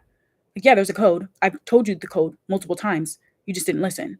And in that skit, he actually says, like, did you stop to think that maybe the reason why they got an attitude when you asked for them for 20 minutes was not because they expected you to read their mind, but because they felt hurt that they had explained to you in their own way many times what their needs were. And after a while, when you stopped meeting them, they just stopped asking, and it would come out in certain ways like that. So I feel like person A may be the more literal. They may be, like I said, person B is attracted to their person because they're able to communicate their needs or what it is that they want and what they're not willing to do more easily than person B is. Person B is not that type of person. Person B, I wouldn't be surprised if they've always had to take care of people, or like I said, that maybe they have to take care of themselves, but at the same time, they have to take care of everyone else as well. So they never have a break. They never have a break. They never feel at peace unless they're with person A. But the problem is that at a certain point, I feel like person A may take advantage of that without realizing it. It's so interesting because I saw that skit a few days ago, and then I got the request to do this reading. I think it was last night, and I saw it this morning, and I don't know why it just came through, but I feel like that could be the energy here, where it's like neither of you are like bad people or anything like that for the things that you do, but it's more of a like understanding one another. Here we have Ace of Wands, new beginnings. Okay.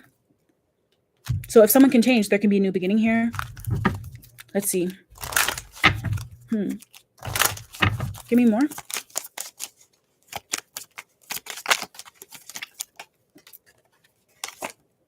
Romance. Person B is the type of person to not ask for what they want, but they may want more romance. They want to be like wine and dined. They want to feel special, basically. I wouldn't be surprised if person B does things to make people feel special all the time. Oh, something about gifts. Something about gifts is coming through. I don't know if person B is a good gift giver. Like they give people gifts that they would actually love. Gifts that like they think about their person when they gift them things. Maybe they've never experienced that before.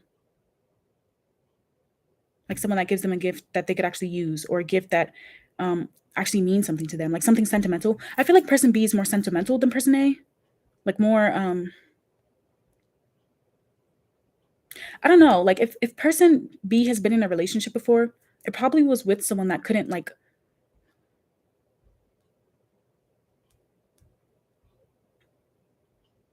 they just couldn't. Like they just couldn't. I don't know what they couldn't do, but they just couldn't do something that they really needed. Like they felt deprived almost. It's up to you. Yeah, it's up to you, basically, if you're going to be able to give this person the romance that they need. This person's looking for romance. They don't want to just be in a relationship. They want romance. Because person B will do the other stuff. Let's see. Look for a sign and listen to your intuition. Ask help from others. So I don't know if some of you guys are looking to have a new beginning with someone. Spirit's coming through here saying ask someone for help. I don't know who you could ask, but maybe there's someone that you could contact or something. When this happens, it's not a matter of if, it's a matter of when. When this happens. Look for a sign. Let's see. Let's get a few more. And we're going to close it out and move to the next group. We have romance, 8 of Cups, let it go. Letting go. You can't be emotionally unavailable. You can't be like, you can't just be fun, basically. With person B, you can't just be fun. They're looking for something more serious. And it's like, person A may feel like they show person B how serious they are by telling them how serious they are. But person B is the type of person that does actions. They believe in actions. What's that saying? Actions speak louder than words. Ooh, look, Queen of Cups, receptivity. Very emotional. Very emotional here. Very emotional. Very nurturing. Like you need to nurture. Oh, I was just talking to someone the other day about when you're dealing with children, how children can't always communicate their needs. People cannot always communicate their needs. They have to be taught how to do these things. And if person B was raised on their own, or they were raised to believe that, they were never good enough, they always had to work for whatever, then at a certain point, they probably stopped communicating their needs. So this could be something like they need someone to receive them well in that way. Like person B, basically, they look like they have it all together all the time, but they don't. They actually need someone that can help them, like emotionally. Yeah, look, they look like they have it all together, but they don't. And this is something, it says, look for a sign. You have to pay attention to person B. You have to pay attention. Something about nighttime. Nighttime is coming through. Damn. Patience. 7 of Pentacles with schizophrenia. 2 of Swords. Bottom of the deck we have turning in 4 of Cups.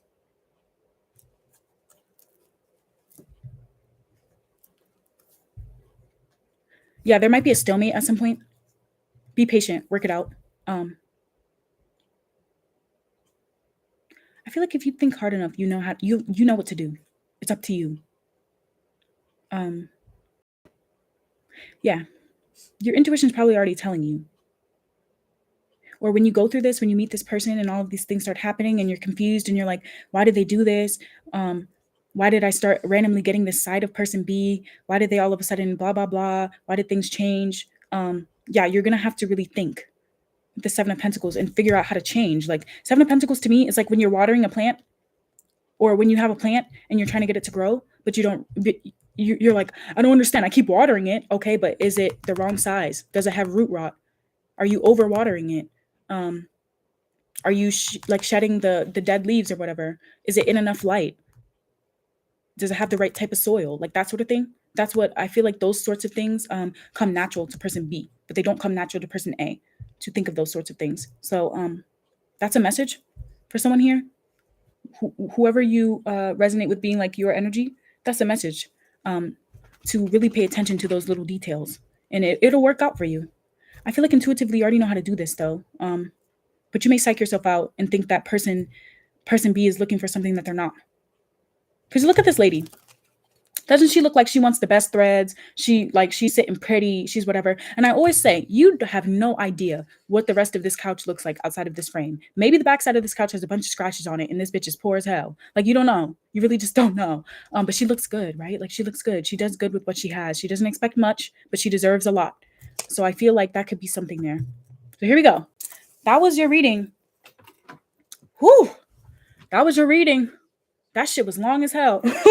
Oh my God. I hope the other groups are not that long. Not because I don't love y'all, but because damn.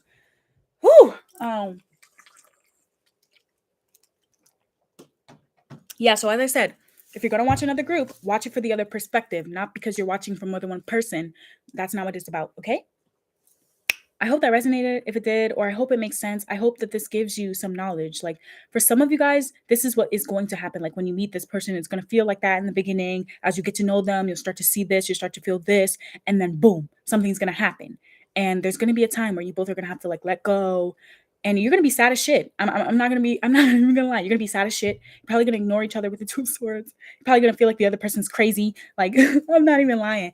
But you know, like through it all, you have to learn how to be more receptive. Yeah, and more patient. Okay, cool. Beautiful. Let's keep going. Let's move on to card number 2. God damn.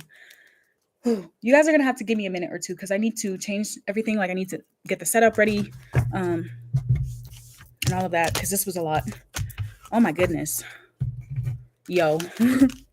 I had a plan for what I was gonna do today.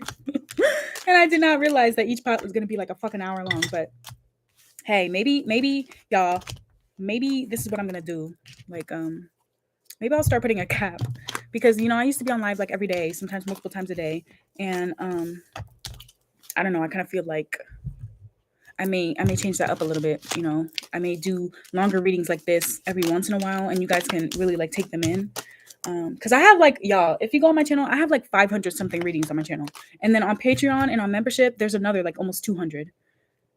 We appreciate you. Oh, thanks, Kimberly. Thanks, Kimberly.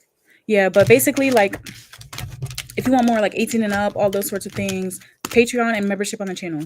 Okay, there's like over 130 here on YouTube via membership, and there's a total on Patreon with membership videos from YouTube. Like, you can access them all from Patreon as well. And there's like, I think like almost 300 now. So, and then 500 here on YouTube that are available to the open public. So that's why I'm like, you know, I feel like I put in my fucking work here, but I'm like, I don't know, I might tone it down a little bit, just because there are like a lot of readings that I was like, I definitely want to have a reading like this on my channel, you know?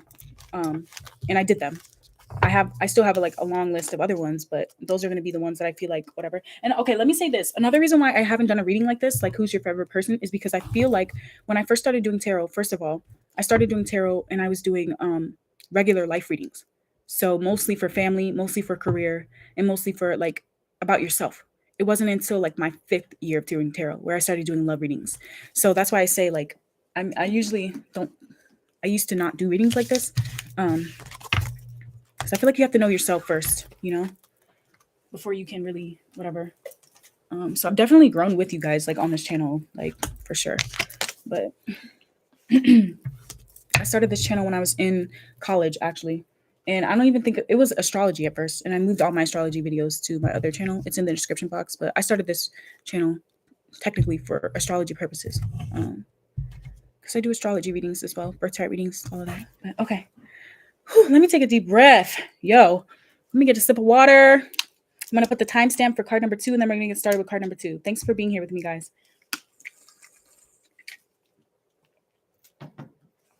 Okay. You know, I was so surprised. Last night I did a reading.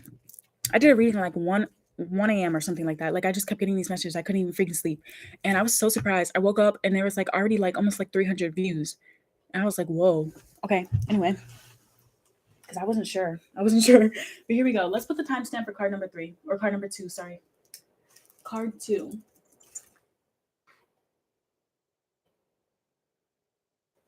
Card 2 is going to start at 1:19, we'll say.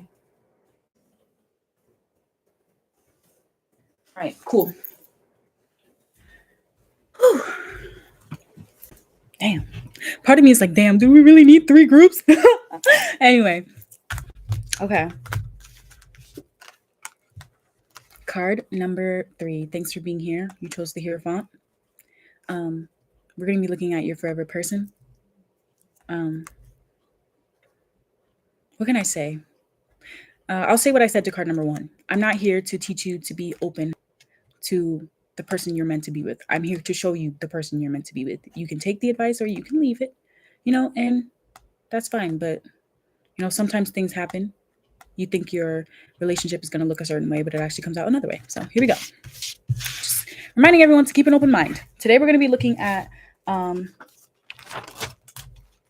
how you'll know who the person is. We're not looking at how they look or anything like that. We're looking at how you'll feel when you first see them, how you'll feel as you start to get to know each other, where you'll be in your specific life when you meet this person. So it'll give you more clues that way. But I'm not going to sit here and be like, oh my God, you're going to meet this person when you're 13 and you're tying your shoe at the grocery store. Like, no, that's not what we're doing here.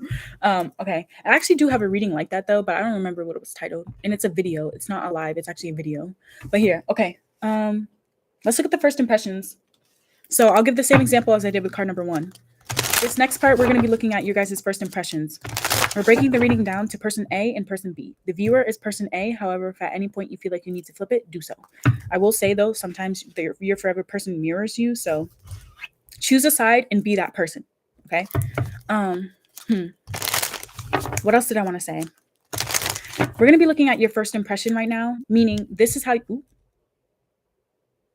okay, this is how you feel when you first see this person. I'll give you an example. Let's say you're at the grocery store. You frequent this grocery store for years and you notice this cashier. You see them, you feel something, but you don't even get in that cashier's line for the next, another month later. It's when you saw them the first time, not when you get in the line and you have their first conversation. It's when you see them, okay? Then we'll look at how you feel when you actually start talking to them in the line for the first time. Okay. How does person A, how do they feel about their person when they first see them? How do they feel about their person when they first see them? Okay. I was about to say something. What I was going to say is that I'm not going to rush this one. These are important messages, so I don't know if you guys want to come back and put it on double speed, but here we go. Damn. King of Swords and the King of Cups. I don't know why I'm hearing that song. I don't want to be a player no more. But I'm also hearing the other song by P&B Rock where he says, I don't want to be a player no more. I don't want to be a player no more. Queen of Pentacles. Oop, the Knight of Pentacles. What the hell? You got all court cards. All court cards.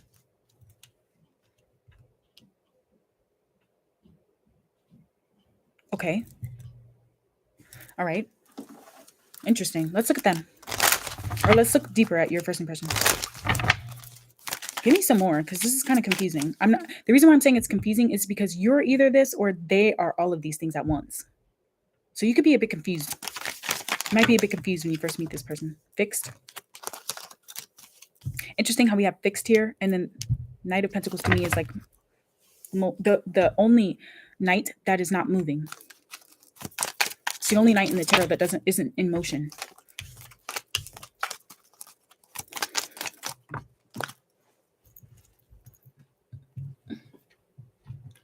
Shit. Some of you guys, this is someone you went to school with, someone you worked with, or someone that gives you good advice. You feel like this person gives good advice. North Node. Damn. Destined to have. Interesting. Destined to have is what, though? Your first impression of this person, they seem like a loyal person. They seem dependable. They seem like they're good advice. They seem like a good friend. They seem like someone that has emotions, but maybe puts them on the back burner. Venus. Very loving, very giving. This is someone very loving and giving.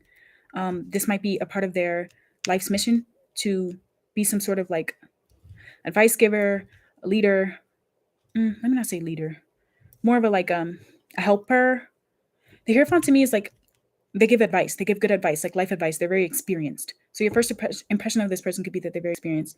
Oh, hi. Thanks for being here, Aria. Oh my God. Happy New Year. Bottom of the deck, we have House 4. Interesting. House 4, North Node, House 4. This person could have North Node in the 4th house, or you do. Or maybe this person, similar to the other group, where you just feel instant love for this person. Like you love them immediately. I don't know if they have a nice smile. You like their smile? Maybe you wish they smile more. This person could look at their feet a lot. They may not be the most confident, but they're there. They're there. This person's very peaceful. Very peaceful. They're not erratic. This is your first impression of them when you first see them. They're not erratic. They're not whatever. Wherever you see them, it's like they frequent that place. This person's very persistent. With the King of Swords, though, I feel like this person is calm until provoked. Calm until provoked. They're a hard worker. This is the first impression you get of them. King of Cups, the guide and the advisor. The guide and the advisor with the apprentice at the same time. So I don't know if this person's in school for something. This person might be in school for something when you first see them. Or this person is a mentor. They could be a mentor. Or they just seem legit. Like they seem legit. Your first impression of this person is that they're legit, and that they actually care. Like it's not a facade. They actually care. This is what you're thinking when you first see them. Okay, so let's look at how. So this is person A. This is your perspective. Now let's look at your person B's perspective of you when they first see you. So how do they think of person? How do they think of person A? I saw fire. Chiron. Ooh. Maybe you. I don't know if this person feels like you don't give them the time of day, or that you only see them as a friend, or you only come to them when you need something. You only come to them for help. You don't actually come to them because you want to be with them. I'm not saying that's the truth. I'm saying that could be their impression. Let's see what comes out though. I'm seeing friends. Virgo. You only come to them for help. And here it says service. Person B, service. Okay, so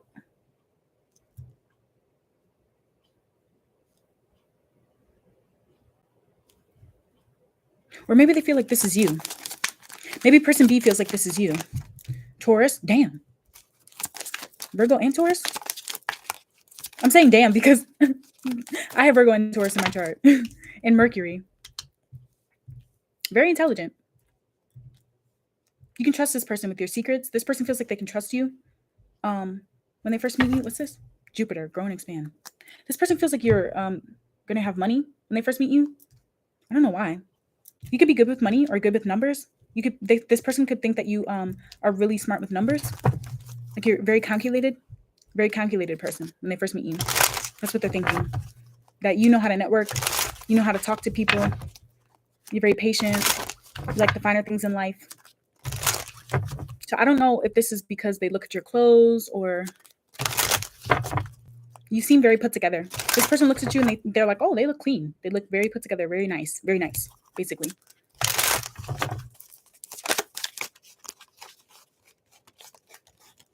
Queen of Wands. Ooh. The first impression is that they are attracted to you. They feel like you are passionate, vibrant. No one can tell you what to do.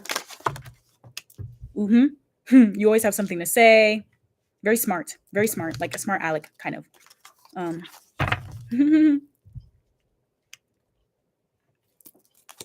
Like you're. I'm imagining someone that corrects the teacher because they're wrong. They put a math problem on the board and they correct the teacher and they're like, actually, that's not right. So they could feel like you come off like a know-it-all. But they like it. They actually like this about you. They like that people can't silence you. They like hearing you.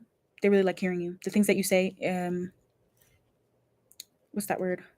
Like motivate them. You could seem like a motivating person or a very motivated yourself.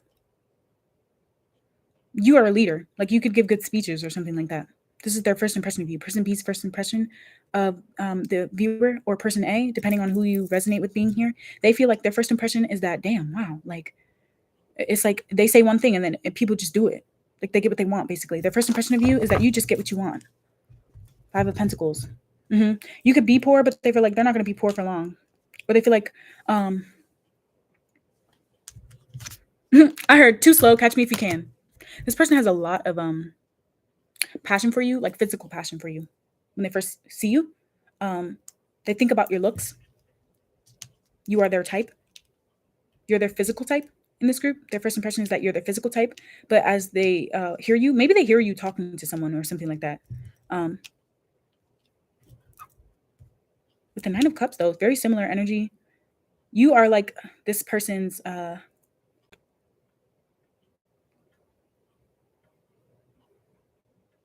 they think of somebody that could make them better, they think of you. Can I give an example? Like I had a friend like this, actually. I had a friend like this who they basically took no shit ever. And they could come off like a bitch sometimes, but who cares? I'm kidding. Who cares? The type of person to call someone a loser, basically. Like as if. It's giving oh my god, it's giving what's that movie? Clueless. Clueless. But you're clueless. You don't even realize that you come off like this. So this person may think that you don't even realize how hot you are. Like you're hot as hell. This is what they're thinking. Okay. It's like you don't oh wait, let me keep these out. Person B basically thinks that you don't what's that saying? You don't demand respect, you command respect, basically. This person is like, oh, okay, whatever you say, basically. This is what they're thinking. Whatever you say goes. So interesting how you both kind of have like a similar energy in the way that your first impression is when you first see each other. So I wouldn't be surprised if you both are doing your own thing when you first see each other. I don't know if you're interacting, but maybe you are. This person feels like you are of service to people, though. I don't know what that means. Where you have integrity to you. Like you're not someone that's gonna like sell out. You're not a sellout. You trust the process. You trust yourself. You're very confident. This person thinks that you're very confident. Whether or not you are confident, this person thinks that you know you're smart. Like you know you're smart. You know you're intelligent. You're like the type of person to like play someone like a fiddle. This is what their first impression is. It's like, damn, they could play me like a fiddle. Like, almost like I have to watch out. Like I have to watch out. They could sell me a used car that doesn't even have wheels, basically. So I don't know if you're good with that. If you're good with sales or something. Okay, let's see.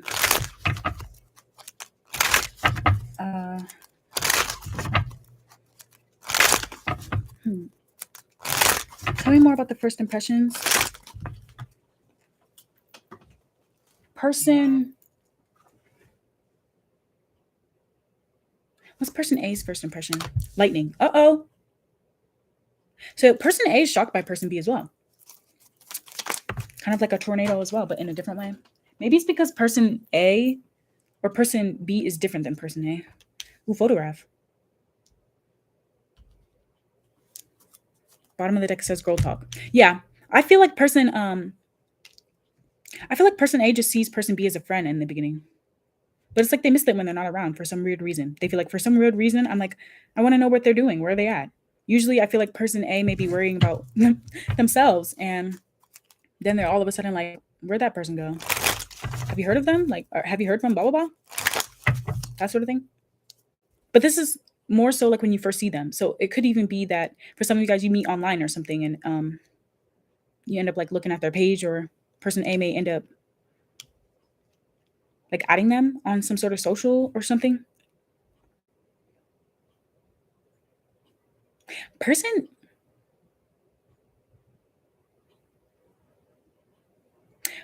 A for some reason wonders if they're person B's type. And I feel like this is not something they've ever done before. So I don't know what that means. It says girl talk here, happy with friends, moving on, happily single, living in the moment. So I don't know if person A is usually a player, or they don't settle down easily, or maybe they just got out of a relationship or something like that. But for some reason, they, instead of missing their past person, they miss this person. They miss person B. Kiss his photograph as well. Let's see what comes out. What is person B's first impression of person A, the viewer? What is person B's first impression? What are they first feeling or thinking when they see their person? I feel like player is going to come out. Boat. Interesting. So you both could be trying to move on from someone. Or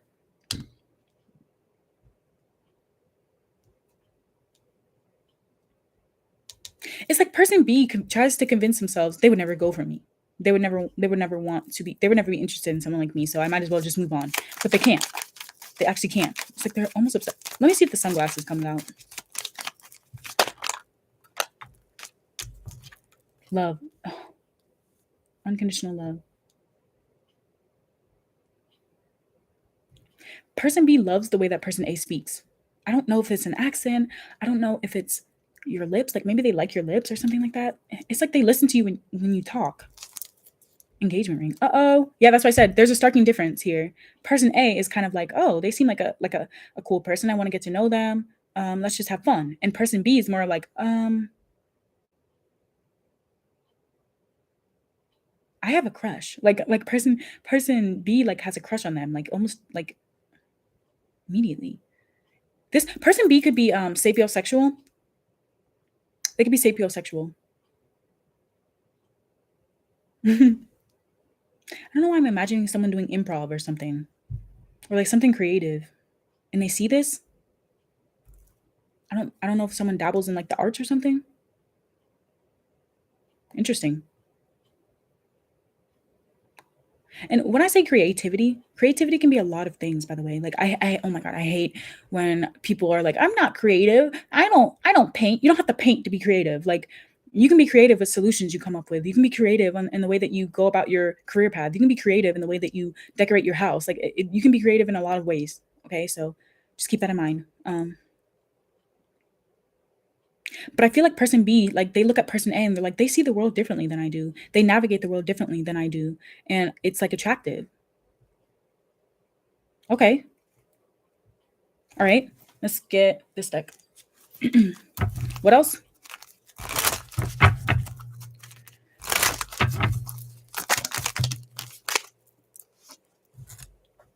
We both know I'm not the one for you. Yeah, that's what I was saying. Like person B is thinking, I'm probably not even their type. They're probably already taken, or like it's like person B is like just kind of thinking the worst. Basically, they're convincing themselves that they should just move on already. I wish I treated you better. And then person A is sitting here like, damn, maybe I should have like been less abrupt. Like I don't know if person A like basically like shrugs person B off in the beginning or something like that. I wonder if you're happy without me. Is the collective or the shared energy between you both? It's like you're both missing each other, like wondering what the hell, like wondering if you're both crazy, like to feel this way. Okay. So let's move on to what's going on in person. Ooh. Girl talk addiction. Talking. I don't know if person A like only talks about themselves in the beginning. I don't know if person. Should I say that? Hold on. Should I say that? It says no. Okay, I'm not going to do that. Okay, here we go. Here we go. Let's look at where is person A in their life when they meet their forever person. What's going on in person A's life when they meet this person? What can they expect? How can I make person A aware of how they'll know that the person they just met is their forever person? What can they look out for?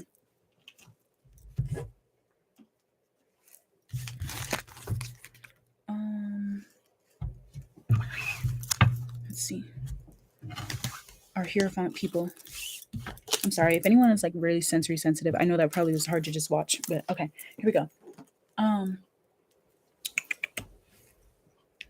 What deck do I want to use? Let's use Panther. Panther and Modern Witch. Okay. Where is person A in their life? Ooh. What's going on in person A's life? I feel like person A might be doing good. Let me see though. Okay, yeah. And as I say that, we get the okay. Stability, harmony, and acceptance. So person A is learning, like they love themselves basically when they meet their person. Very confident. Ooh, look, they know their worth. Some of you guys may have just gotten a new car. Some of you guys, as I say that, they know their worth. They love themselves. You get self-love. With the death card. Damn. Person A might have recently just gotten out of a relationship and learned to love themselves when they meet their person.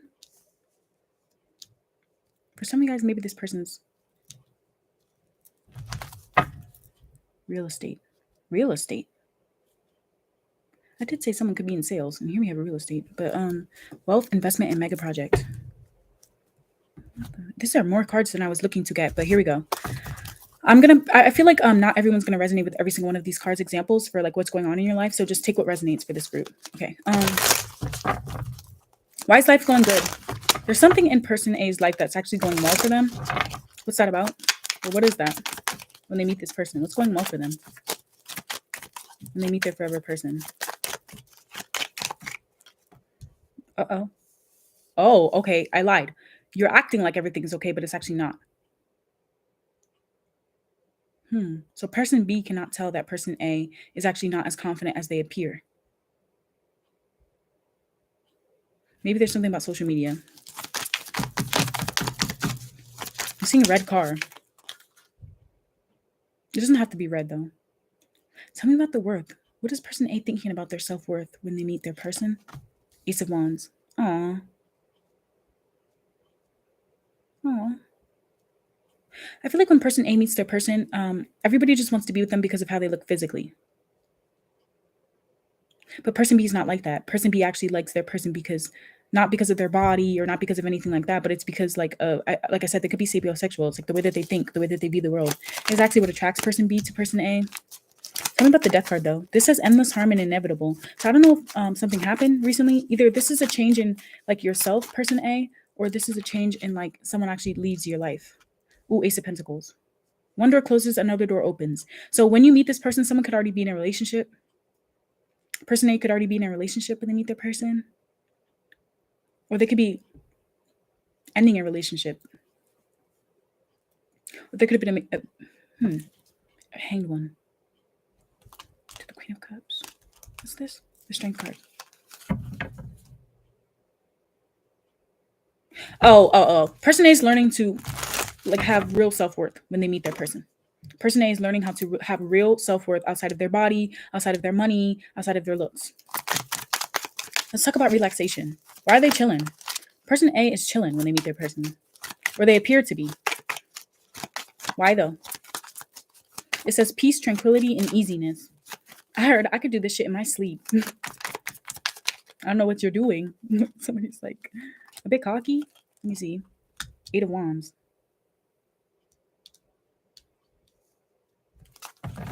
Bottom of the deck, the Empress. Uh-oh.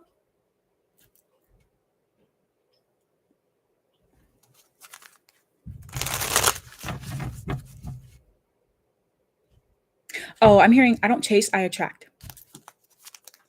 So when person A meets person B, they're not going after person B. I'm not even saying that person B goes after them. I'm just saying that person A is not actively trying to like meet another person. They're not like they're not. I don't feel like person A is that type of person. It doesn't even matter if they're the masculine. But I'm not saying that that's the case for everyone. Like I said, take what resonates. Let's look at self-love. Let's look at self-love. What about self-love here? Knight of Swords. Oh, person A is learning how to speak kinder to themselves when they meet person B. They're learning how to heal themselves. So I'm talking about like affirmations, things like that. It could be a little corny. It could come off as a little corny. So maybe person A comes off like they're like fake positive, but I don't think it's that. I think that they could be in therapy or something. Or ooh, look, friendship with calm. I'm hearing low key. Like they're just trying to keep it low key. With the Wheel of Fortune and Promise. Promise card says responsible, confirmation, and assurance. For some reason, person A's luck is like changing. Like their luck is starting to change when they meet their person. I don't know what that's about. Okay, let's move away from this now. Tell me. I'm getting hot. I don't know why I'm getting hot right now.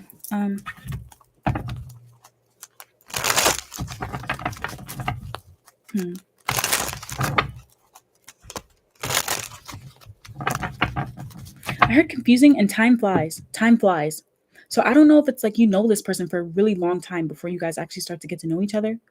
I'm hearing time flies. Or some of you guys, when you're with this person, it's like, whoa, where did the time go? I thought we were only together for an hour. And next thing you know, it's like midnight. Time flies. I don't know why I keep hearing that. Okay. So let's look at, what do I want to look at? Let's look at person B. Tell me more about person B.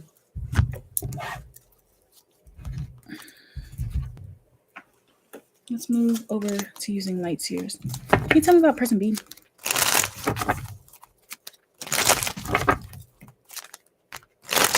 Yeah, I feel like person A in this connection is actually learning to have like real self-worth. Like real self-worth.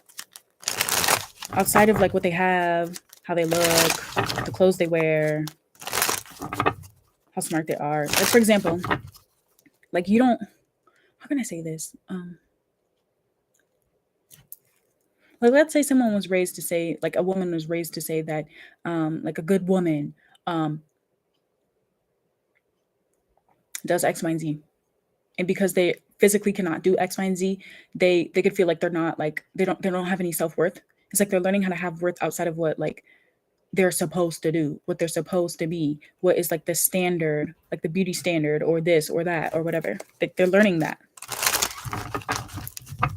And I feel like it could tick people off. Like I don't know if person A has like haters. I wouldn't be surprised if person A has like haters, like catty people from their gender that like whatever gender person A is, like I wouldn't be surprised. Because they're like good. They're like really working on being at peace with themselves. And sometimes that can make people feel some type of way when they're not at peace with themselves. Like when you see someone that's chilling. The world we live in, unfortunately. Here we go. Tell me about person B. Tell me about person B. What can you tell me about person B? North Node, again, destined to have. Can you see that? North Node, destined to have. Person B has a really, really, really strong purpose in this life. We'll look at what that is. But, damn. Fire. I was seeing fire.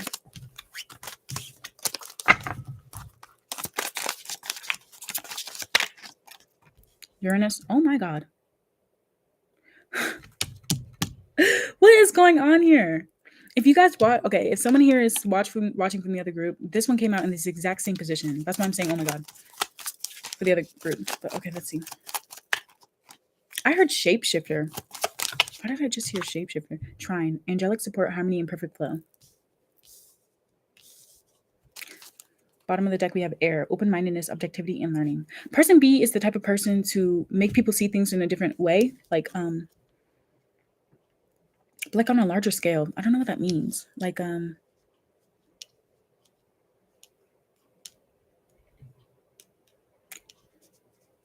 they could be the only one that views things a certain way in their family. They could be the only one in their friend circle that thinks that this way about gender roles, or this way about politics, or this way about that. It's like person B is different. Like they're just different.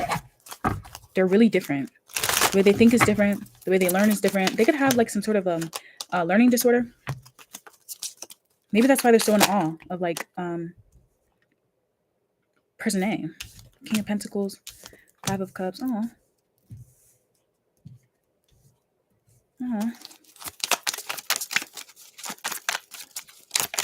Tell me about person B. The World card. Bottom of the deck, we have the Ace of Wands. And the Knight of Swords again.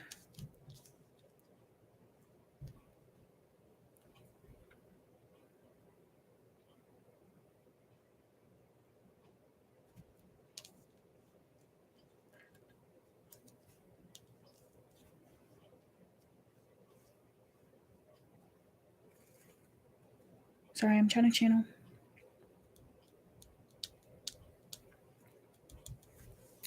As you hang out more with person B, these are the things you'll notice. As you hang out more with person B, you'll notice that they don't just say they're going to have something, they go and get it. They don't just say, oh yeah, one day I'm going to have 11 chickens. No, they actually get them. As you hang out with them more, as you get to know them more, you'll also notice that this person's finances may fluctuate. Maybe they have a lot of money one day. Maybe they have absolutely no money the next. You may notice that this person's relationship status changes quickly, or that they may be in an open relationship. This person could be more unique when it comes to the way that they feel like their role of life is meant to be. This person is not meant to do everything else. This is something you notice. Whatever they do, it works for them. But I do feel like sometimes this person could have waves of sadness with the Five of Cups. This is something you'll see as you get to know them. Or sometimes this person can do things impulsively and regret it. This is something you'll see. I don't know if this person's clumsy. Person B could be clumsy. May accidentally say things sometimes or do things sometimes. With the Trine card, though, person B is very supportive. They like to be at peace with other people. They don't like to fight. They don't like to argue. It almost seems like everything just works out in the world. But it actually doesn't with the Five of Cups. This is something you'll see as you get to know them.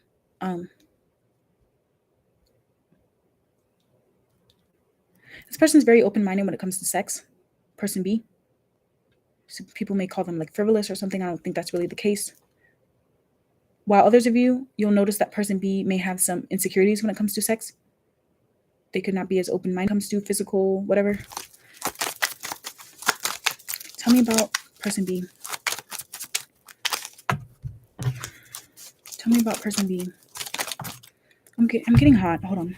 Let me take off my sweater.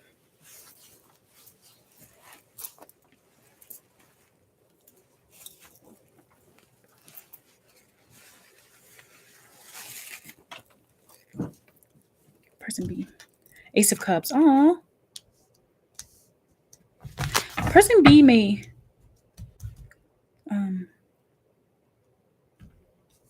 speak to people very lovingly. I feel like person B speaks to people in a very loving way. They're very kind. They try to give people hope. See the light at the end of the tunnel. Person B is very encouraging. You'll see as you get to know this person that they will encourage you to do what you want, to strike your own path, to be different. The first impression or how you'll start to view this person as you get to know them is that they're actually a very loving person. With the King of Wands and the King of Pentacles here.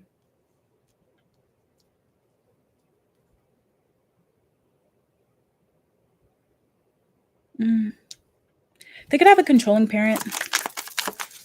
Or they could have a parent that like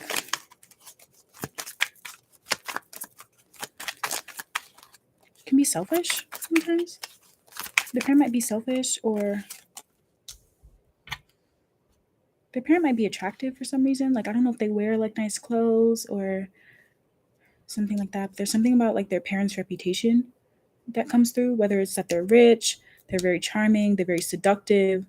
Their parent could have like a good job or something like that. I don't know why that's coming through. Something about the parent is coming through here. One thing that you'll notice about person B as you get to know them is that they're the type of person to say like, oh no, everything's good, we're chilling, even if it's not.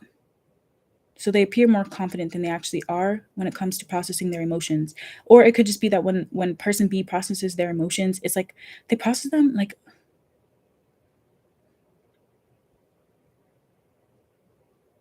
almost like they don't even have them. Like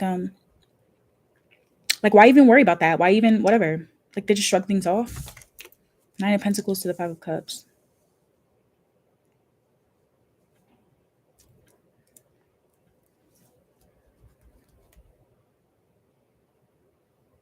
Person B may have some regrets about like a past relationship.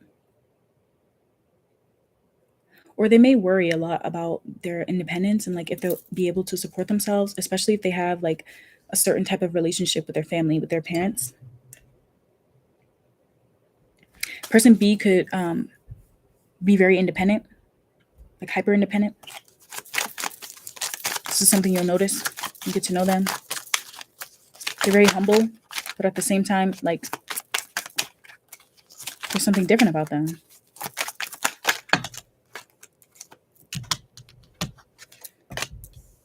I feel like sometimes person B can feel like the weight of the world is on their shoulders. They have a hard time managing their responsibilities.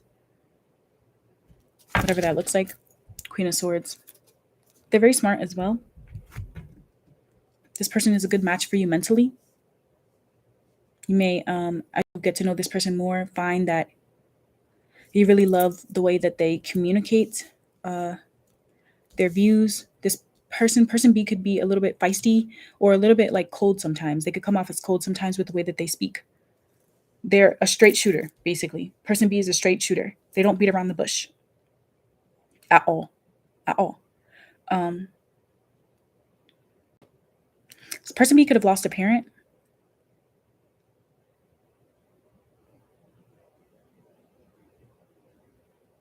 In whatever way. I don't know. It could have been sudden though. Let's see.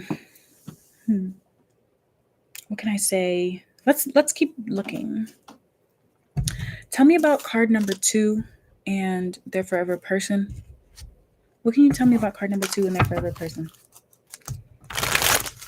What can you tell me about their relationship? How they'll know this is their person? What's going to happen in their relationship? How is person A going to act? How's person A going to show up in this relationship? Addiction. Uh-oh. That's the second time it came out. This is codependent and obsessive. It also says having a block and restraint. There are a lot of different types of addictions, by the way, so I'm not going to sit here and go through the whole rigmarole, but some people can be addicted to coffee. Some people can be addicted to a substance. Some people can be addicted to self-sabotaging. Some people can be addicted to X, Y, and Z. You know what I mean? So just take your pick, I'm hearing. The snake. Uh-oh. Person A.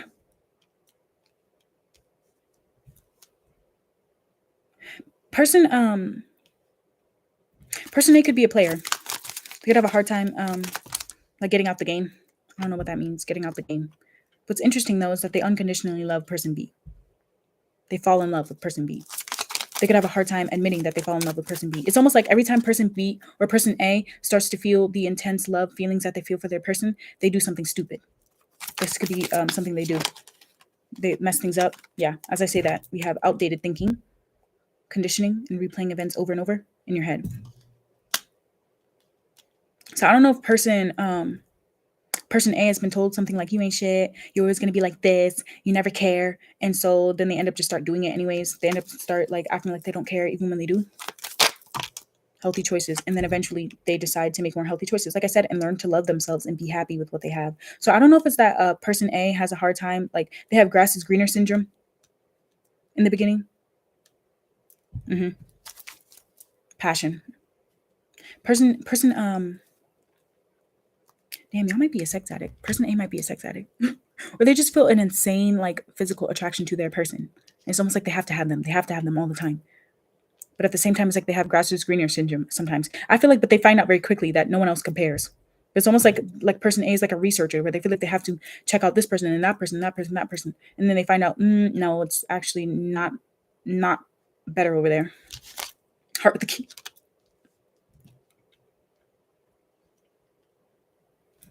Person A starts to believe in love basically when they meet person B. Person B makes person A feel like love is real. I don't know if you guys have ever seen that show, Love is Blind, but I think it was the Brazil one where there's this one guy like that, where he comes on and he basically talks to every single girl the same way. He talks to every single girl in his date the same way. He tells them all the same thing. And then he basically has two people that he's interested the most. And one of them, he's only interested in them sexually. And the other one, he actually has a strong connection with them, but he like downplays it. And then basically that woman chooses another person.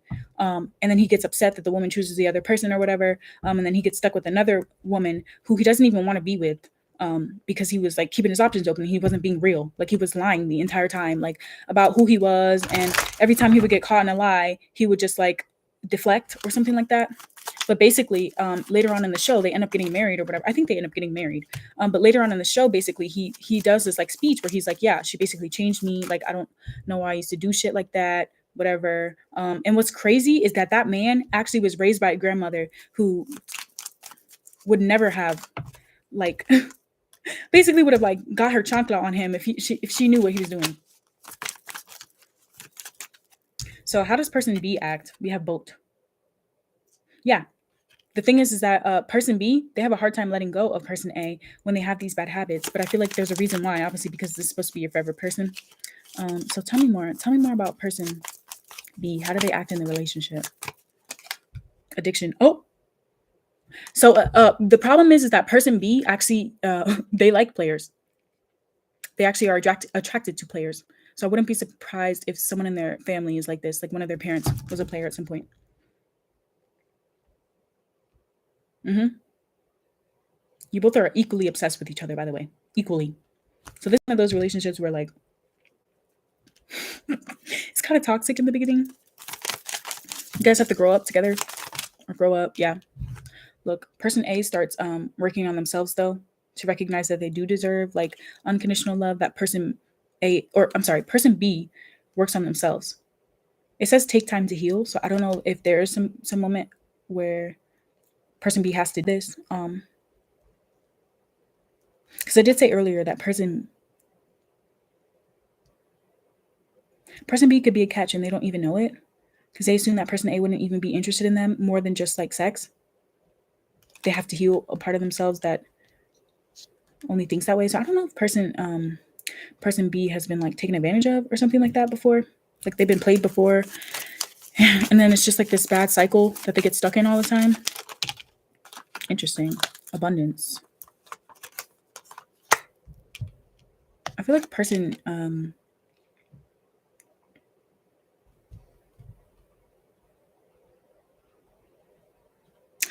I'm hearing that person B has a friend at some point that tells person B, like their friend tells them to snap out of it basically. Like you're a catch. Like why are you acting like person A is like not is the only like hotshot in the relationship? Like basically person B has to get like real confidence as well.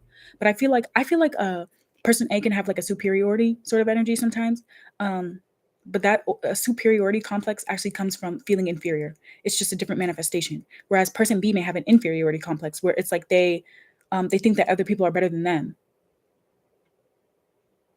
but no one's better than you, especially not the person you're supposed to be with forever. So I feel like person B may think that person A is out of their league at some point, and then at some point they have to recognize that um, you can't do that. Like you can't do that because someone's gonna lose respect for you. Like you have to know your worth basically. And I feel like they start to do it. I feel like person A starts to realize that they wanted someone like person A all along, and instead of doing these things that could actually run them away, they have to just like accept it and yeah, just accept it and be happy. Like I feel like person B can have a hard time being happy. The snake. No way how you both got the snake in addiction. Yeah, that's why I said some of y'all it could be toxic in the beginning. Like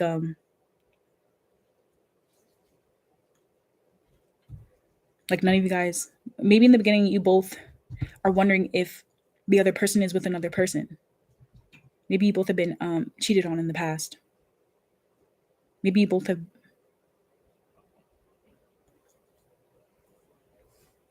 been played before. I feel like if anyone becomes a player, it's because they've been played before. You know what I mean? So I feel like person A gets out of that energy when they're with person B. Tell me about the healthy choices. Tell me more about person B and how they show up in their relationship. Separation. Person B may have to like walk away and heal themselves, but they really miss person. They really miss person A. Person B will really miss person A. They could be confused at some points, like about like where things are going, especially if person A like never puts a title on things. Like I feel like in this group, you never have a title in the beginning. You don't have a title in the beginning, and then you start acting or wondering if the other person is like being with another person. This is something you're both addicted to either accusing the other person of being with another person or just assuming that the other person doesn't want anything serious. And it's for different reasons though. Yeah, I feel like person A has to like bring themselves down and person B has to bring themselves up so you guys are at the same level. Sunglasses. I said let's see if sunglasses comes out. I feel like you both may stalk each other. Or person B may do this. They just start overthinking, they start wondering what's going on, they start feeling crazy. I feel like person B may walk away because they start feeling crazy at some point. You guys are your forever person, so you end up coming together. Okay, so let's see. Let's get some oracles. What other advice can you give me? What other advice can you give me for card number 2? Oh my god. Just getting along. What other advice can you give me for card number 2?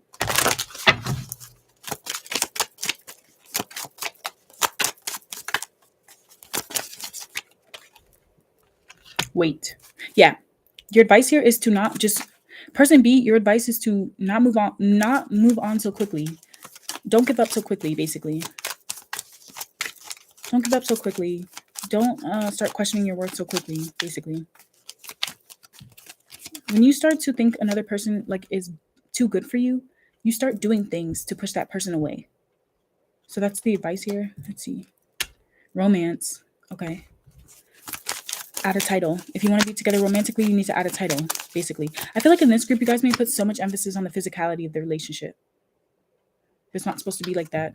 Forgiveness. Okay. Another thing's coming through here is that you need to forgive. If it's hard for you to forgive, it's probably because you were never given genuine apologies, or people always manipulated you when they gave you apologies when you were younger or growing up. Other times it's because you feel like you've done something that you can't forgive. So that's just a message for both parties here, is that in order to learn how to forgive each other, you have to learn how to forgive yourself for the things that you used to do, the unhealthy things you used to do in this relationship. Because I feel like both people in this relationship have really unhealthy things that they do in the beginning. The situation will improve, though. That's the message. And it's up to you, though. It's up to you if you're going to get these habits out of the way and like don't let them get in between your relationship. Some of you guys probably had toxic parents, or the relationships you saw growing up were toxic. So you do these things. You have to break out of it.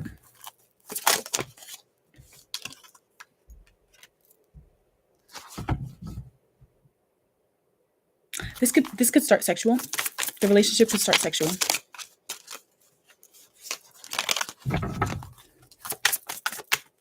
Someone here might have been abandoned by a parent, if not both. Tell me more about the relationship. The unknown. I feel like you both could have an issue with feeling like you need to be in control. But the thing is like you're not going to know everything about the relationship. Like you can't know every little detail. You just have to like give in. I think that's an advice for you guys. I will pull an advice card for this one. I forgot to do it in the other one. Let's see. Tell me more about card number 2 in their relationship. What can you tell me about card number 2 in their relationship? You see that? It flew over here. Ooh, love. Aww. Oh, for this, the advice for you is to, instead of like being so focused on not losing your own autonomy in this relationship, is to really just try and show the other person how much you genuinely love them. That should be like the first thing on your mind. Because there's like worries here. That's what I was saying. Like you can't be worrying about every little thing. You can't be reading into every little thing your person says. I feel like you guys may do that. Read into every little thing your person says. And like keeping those worries to yourself instead of like talking through it.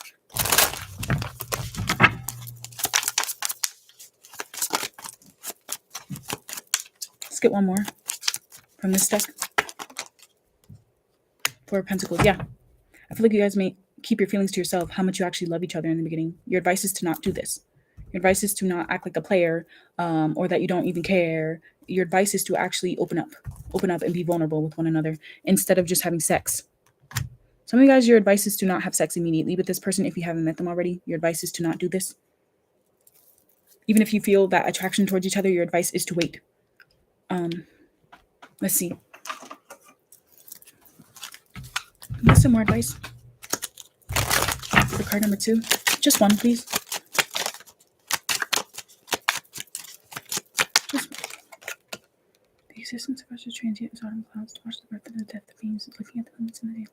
Lifetime is like a flash of lightning in the sky, rushing by like a torrent. Okay, basically your advice is to know that life is too effing short. Life is too short to be playing games in this group. Nothing exists the way it appears. It's all up to our karma.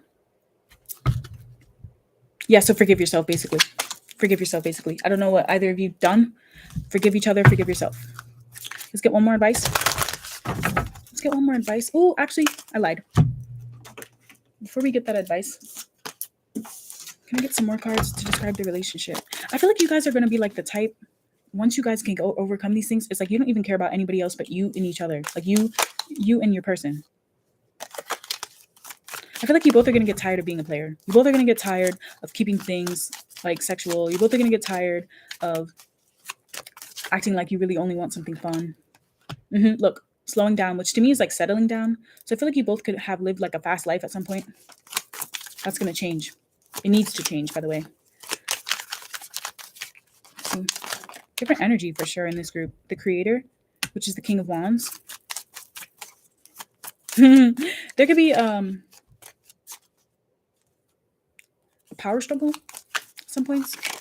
Your advice is to not let your pride get in the way. Eight of Pentacles is to work on this. Some of you guys, your advice is to go to therapy. Whether it's couples therapy or to go to therapy to figure out how to actually love yourself, like genuinely love yourself so that you can love another person unconditionally. Some of you guys have already done this, or this is a hint that once you work on these things, this is when this person will come in for you, or when things will start to change between you and this person. We have the Moon and the Four of Pentacles. Some of you guys, you need to look deeper at your relationship with your mother to figure out why you do shit like this. Because I feel like it points to the mother. Here we have, maturity. I did say you guys were going to be growing up together. So you guys can meet young. Some of you guys, you meet each other when you're young. You do these things. But this is the Ace of Pentacles, by the way. So, Ace of Pentacles and the Ace of Wands. Interesting. All right, let's get some advice for this group before we close it out. And do card number 3.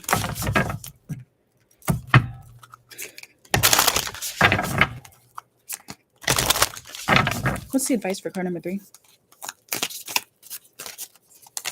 What's the advice for card number 3? Ooh, there's 2. Okay. Honor your feelings. Yeah, like I said, instead of pretending like you don't have feelings, because you do, honor them and make time for self-love. What did I say? Learn how to love yourself unconditionally before you try to get with another person. Because what will happen is that you'll start to have codependent tendencies. Then you'll start resenting each other, never forgive each other because you feel like the other person wronged you or something like that.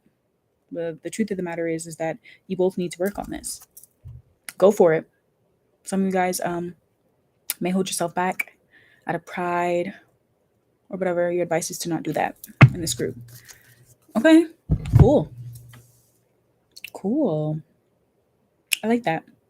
With this group, it really just feels like the only thing that you need to do is tell the other person that you want to be serious. That's kind of what I'm getting. Because I don't even think it's like the problem with this group is that you both actually don't want to be with each other. One person in the beginning doesn't actually respect the other person. I don't even think that's that at all. I think that you both just have a hard time like being vulnerable and saying what you want. So you start doing like codependent shit or doing like weird things to try and make the other person like feel like they need the other person. But I feel like those feelings were already there in the first place. Like you didn't have to do all of that. I'm hearing you're doing absolutely too much. You have to figure out how to stop doing too much with this group. Grow up, basically. Okay, well, that's fine. That's fine at all. I mean, that's fine. That's fine. Okay. Cool. You're going to have bomb sex with this person. I know that for sure. With the Ace of Wands, the Passion card, Passion coming out twice. Hell yeah. Good for you. Good for you. Okay, here we go. Let's move on to card number 3. Oh my God. I'm getting tired. Here we go.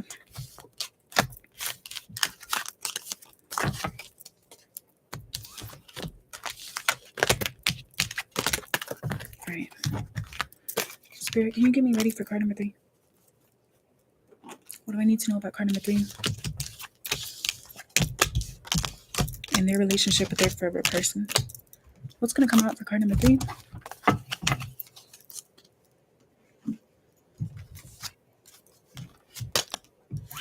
One thing that I do like about this group is that the chaser didn't even come out.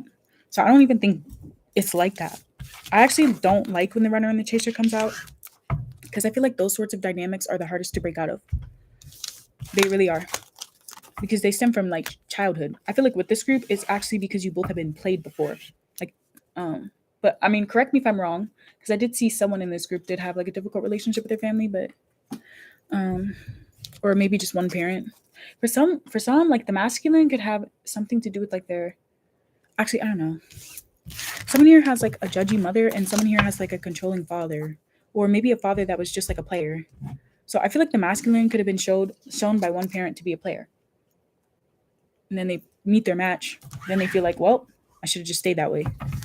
And whereas the other person is like they do that because they think that no one would ever take them seriously in the first place. But that's not even the truth. Okay. So let me get I need to get a sip of water.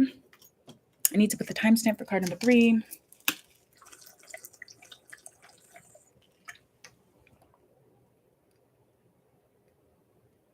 I've been talking for 2 hours straight, yo.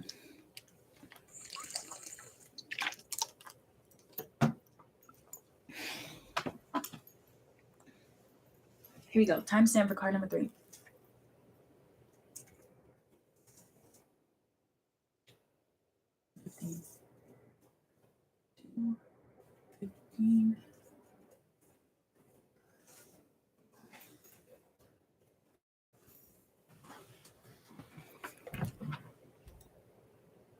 Oh my God. Where's the card? Oh my God. I don't know what the card is. Oh, I found it. Wait, no, I didn't. Ace of Wands. What was the card? Am I tripping? Hold on, guys. If you could see like how many decks I'm having to use right now, you would understand why I can't find the card.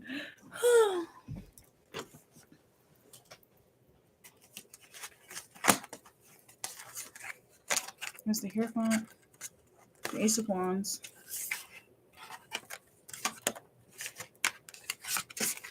Hold on. This is crazy. And the Tower.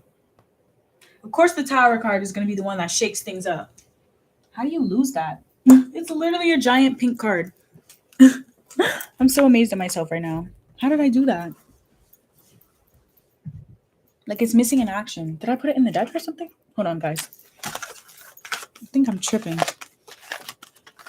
Not me going through the entire deck right now. I don't even think in here. Where did I put that shit? Don't be annoyed with me. I lose things. Like, I do. Oh, I know where it is. I think it fell. I found it. Hold on. I lied. I didn't find it. Well, let me just show you the other tower. Let me just show you a different tower card because I don't know where the card is. And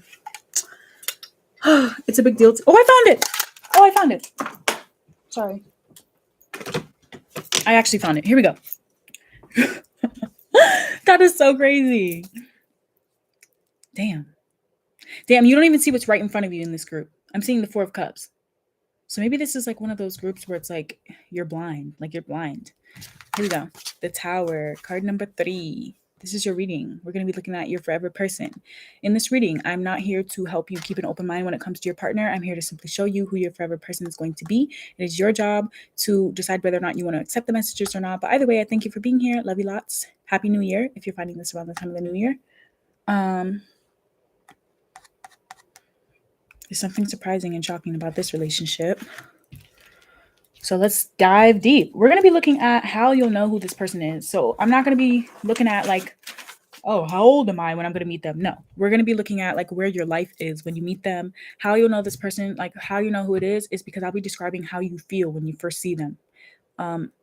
And then as you guys get to know each other, how that starts to unravel and things like that. So you'll get a better picture. Some of you guys made me feel like you already know this person, but I'm not here to give you like that extra hope. I'm here to just be real with you. So some of you guys, you may need to accept that this could be a new person, not someone already on your mind. But with that being said,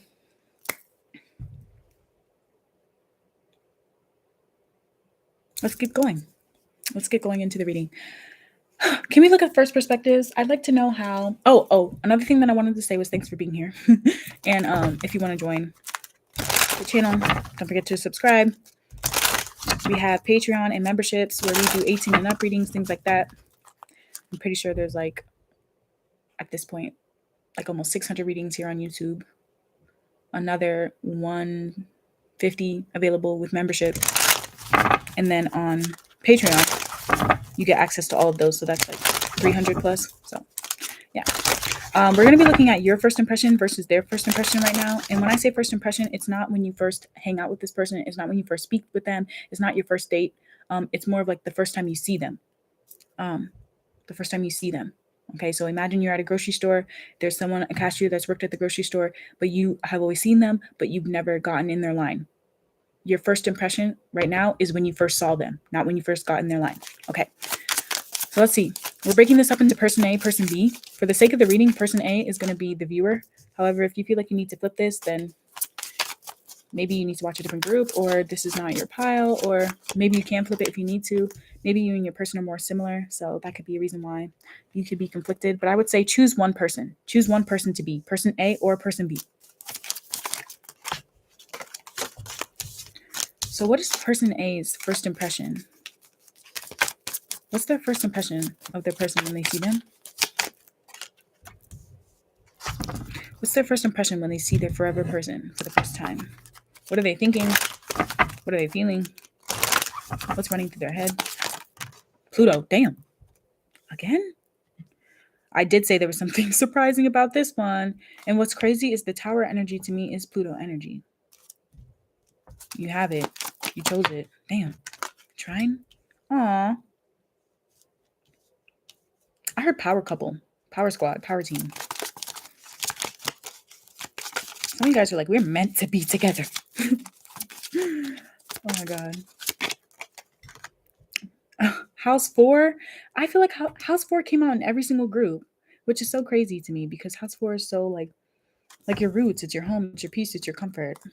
With House 8 as well. Damn. God damn. Oh my God.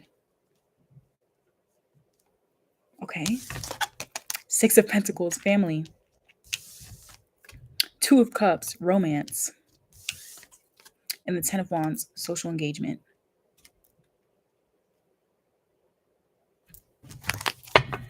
With Ace of Pentacles, money.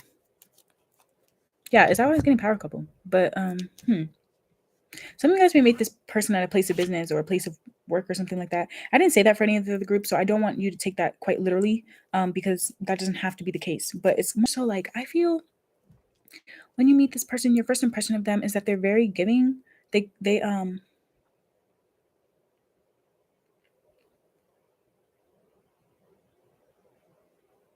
something about family is coming through. Like, I don't know if family is important to them, or there's someone in their family that's really important to them.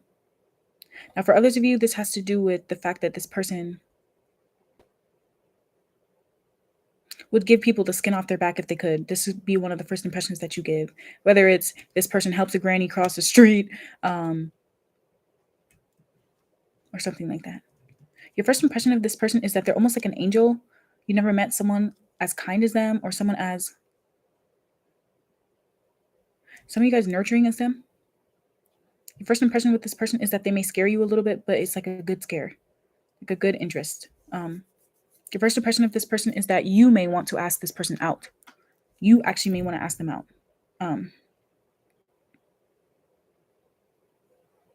This person feels safe. They feel peaceful. Yet there's something to them where it's like you would never cross this person. One of your first impressions is like, okay, yeah, they are this way, but I would also never cross them. Never want to get on their bad side. That's what I'm getting. Interesting.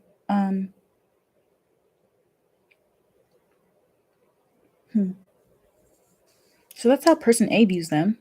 How does person B? How does person? Some of you guys may think this person is rich, or you want to make them rich. You want to take them on a date. Some of you guys may want to take this person on a date. I don't know when you meet them though, so take the messages as they resonate. But let's look now how person B feels about the viewer. How does person B feel about the viewer when they first see them? Their first impression of them. What's person B's first impression of the viewer? Or person A, depending on if you feel the need to flip this.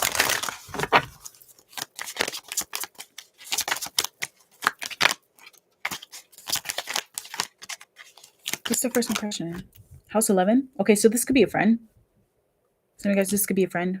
Or you feel like this person is a good friend. Person B feels like you're a good friend, person A, when they first meet you. Or something about your friend group is coming through here. Whether it is that you don't have friends. Oh. Person B, their first impression of you is that you could be a pushover in your friend group. Or that you're very giving in your friend group. It's one or the other. You're either very giving or you're a bit of a pushover in your friend group. But it's like at the same time, they feel like you are very caring, like you're very considerate. You're always fair. But damn, you guys are similar. You guys are actually very similar. Person B feels like you're very balanced. You look good, you smell good. Person B feels like person A cares about people, but on a larger scale. So whereas person A may look at person B as like, wow, they really care about people. I feel like person B thinks the same, but they really see this in your friend group. They really see how much you care in your friend group. Pluto again. Oh my God. Crazy. Pluto and Scorpio coming out. That's crazy.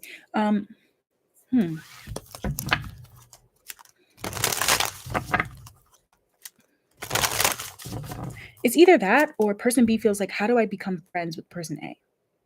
Like they're wondering how they can get in your inner circle. Person B may think that. Like, how do I get in their inner circle? How do I get to know them? How do I get close to them? Like they want to know more about you. They want to talk to you. But they don't want to have like a superficial conversation. I'm seeing 4 of Wands. 10 of Wands again. Oh my God.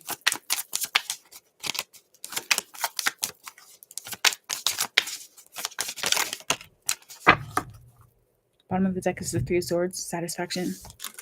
And the 8 of Wands, gift.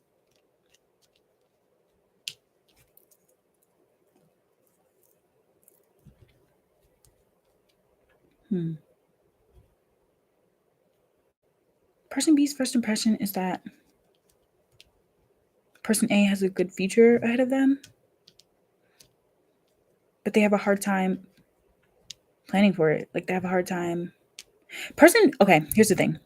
Person B may get the impression that while person A is very like fun, a good friend or whatever, they may wonder if they ever going to settle down. They may wonder if they actually want something stable or if they're already in a relationship. But their first impression is that they really like you. Person B's first impression is that they really like the viewer. They really like person A. I'm hearing someone say, play it cool, play it cool. Person B, I feel like they don't play. They have a hard time playing it cool. But I'm hearing someone tell themselves, like, just play cool, play cool. Something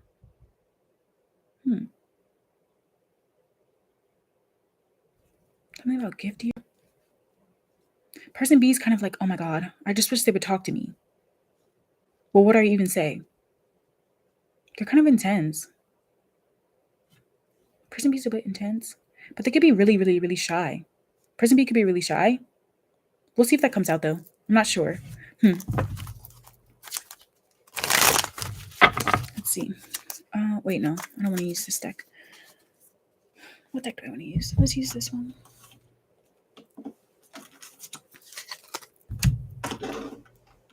So let's get more into these first impressions. Again, not before you guys talk to each other or whatever. It's more of a like, oh my God, you know what I'm imagining? Like with person B, their first impression is like, it could be that they think that person A has a lot of friends, but for whatever reason, they're looking at their friends and their friends are all laughing or whatever. And they look at person A and they look a bit zoned out, or maybe person B even sees their person or person A as like the one that's always making other people laugh, but like who makes them laugh? Like who, whatever. This could be something they think. I feel like person B starts like psychoanalyzing person A, basically. Start psychoanalyzing them. They get deeper. They want to know deeper. I see person B as the type of person to ask around about person A simply because they don't know how to approach them or they don't know who they are. I'm seeing someone be like, who's that? Who is that? You know what I mean? Okay. So can you tell me what's person A's first impression? Tell me more. Person A's first impression about person B or of person B. What are they first thinking when they see? What are they first thinking when they see person B? Seduction. Oh. Interesting. I wasn't even getting that. Not today, though.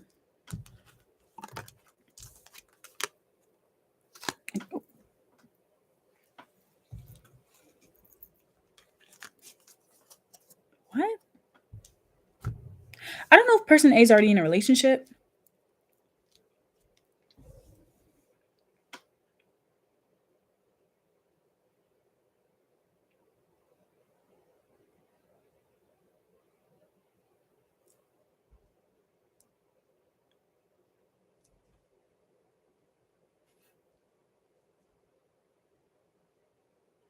Person A, they know they want to be with person B when they first see them. They're very attracted to them though. So I feel like they may say that. I don't know if person A is already taken, or for whatever reason they feel like they have to like push their feelings down. They feel very tempted by person B. Person B feels very tempting. They feel very attracted to them. I don't know if person A wants to flirt with person B, like see what they're into, see if they're down, see if they're interested in them. But at the same time, it's like they avoid them at all costs, or they avoid them sometimes. So they could be a bit hot and cold. Person A, you could be a bit hot and cold when you first meet this person. What about person B? Look, ooh, Cupid's arrow. Damn. Yeah, it's like you can't get enough of them, but at the same time, you're like, why the hell are my feelings so intense? Person A doesn't understand why their feelings are so intense, so they may try to say it's one thing when it's not. Maybe it's because you guys don't know each other. Like when you guys don't know each other, you're just like, just trying to make it seem like, or you're just trying to chalk it up to like this physicality of it all, but I don't think it's that. Obviously, if this is your forever person, it's deeper than that. Bottom of the deck for person B, and their first impression of their person is sunglasses. Yeah, what did I say? It's like this person wants to know everything. Like they want to know what you got going on, who you're talking to, who you used to be with. They want to know more about your past. They probably are the type of person to watch you similar to another group. Healing heart though. In camera. Person B doesn't trust person A. They may feel like person A is a player, but the thing is that person A actually wants to be with their person. They actually want to be with person B. They just don't know why. They just don't know why.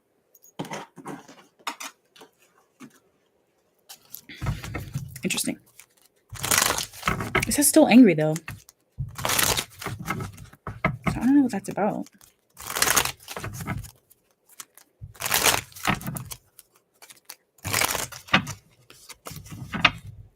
I feel like person A plays hard to get with person B, and it may confuse them. Person A may play hard to get, and it may confuse person B. I'm hearing person B say, been there before, done that. I'm trying to work on myself. Please don't put me in this situation again. But yet they meet person A, and they're like, shit. Okay, let's see. Damn, I dropped the card. Hold on. Oh my goodness. I love you unconditionally from person A to person B. Wow. Immediately as well. Person A, you really, really, really like this person. I'm hearing like person B checks person A's boxes, like every single one of them. What about person B? It's hard to top that. It was my fault, but I blamed you. I regret lying for you both. Yeah, I don't know if you both play hard to get in the beginning, or you both, for whatever reason, just don't explore this romantically. It's like you both have these feelings and they're so pent up, but then there's nothing comes from it in the beginning. Until, I'm hearing until. Da, da, da, da, da. It's like something creeping up on the other person or something like that. This group is very different than the other ones. Actually, for a lot of reasons. That's why I say only choose one.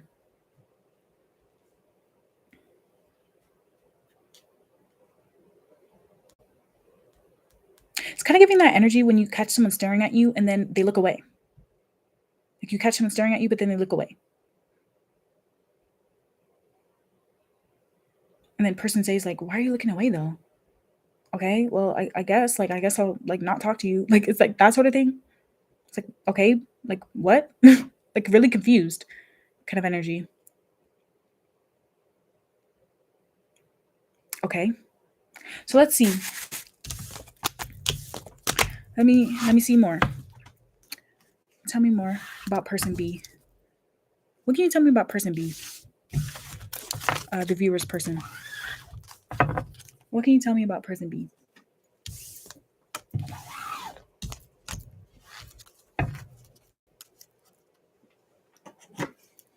Person B may have secrets about them. And as I say that, here comes the moon. They may hide parts of themselves. Maybe a bit insecure about their body or something. Person B might be like that. What can you tell me about person B? Or actually, before we get there, let me know. Where is person A in their life? Where's person A in their life? What's going on in person A's life when they meet their person? What's going on in person A's life when they meet their person?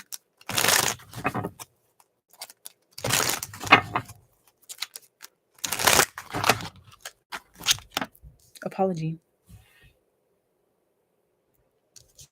It says guilt, confession, and forgiveness.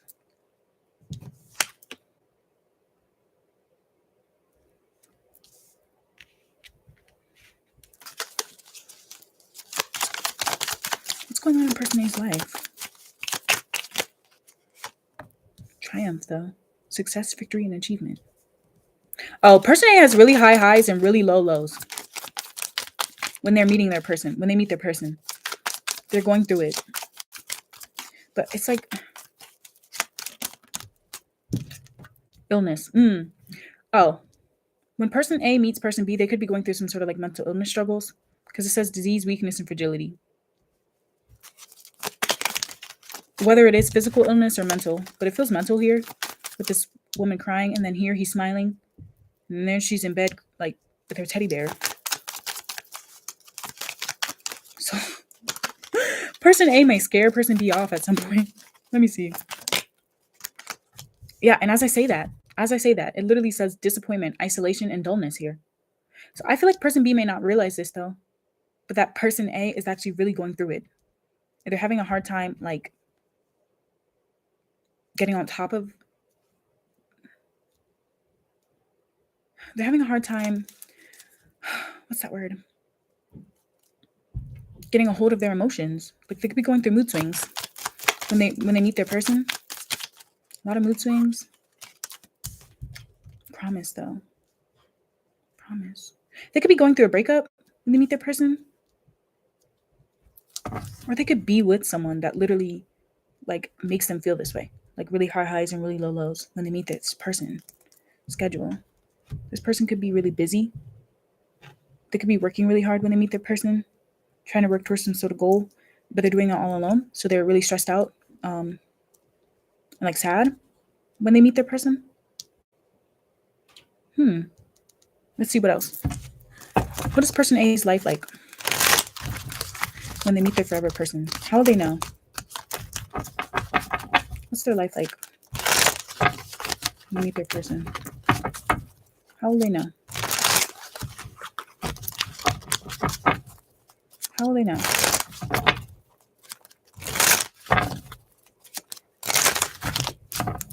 Move these up.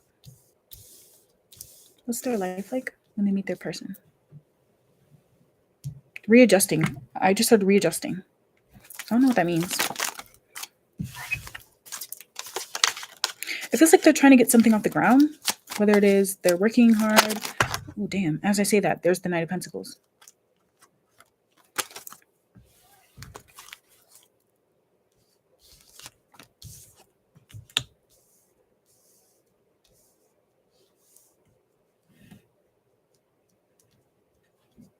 Triumph to the Six of Cups.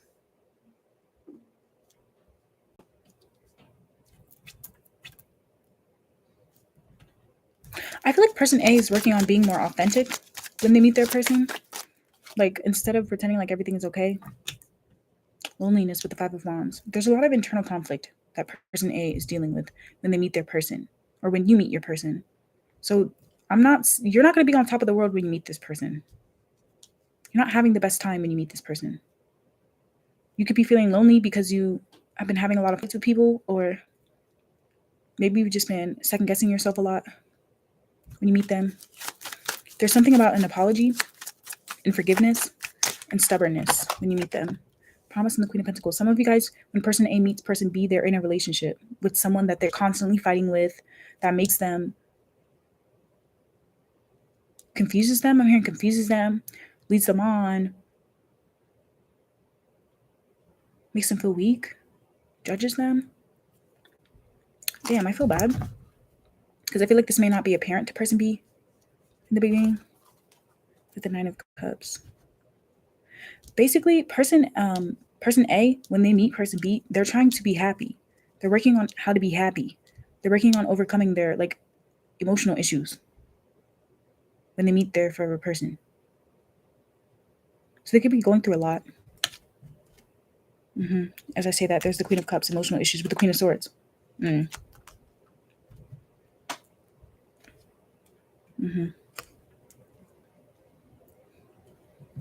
hearing when person A meets their person, they feel like they haven't really been happy in a long time, even if they're already in a relationship.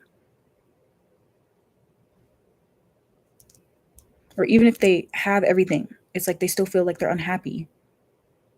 And they don't know why. Okay. All right, tell me about person B then. Tell me more about person B. I feel like person A needs a friend. When they meet their forever person, they need a friend. They need someone that's actually on their side.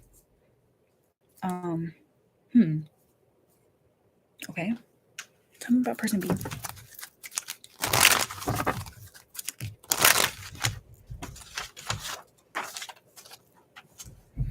Person B. What can you tell me about person B in this connection? I'll take 4.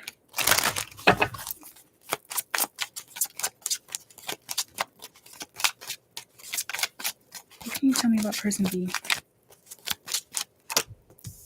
No. Person B could be a bit oh, hold on.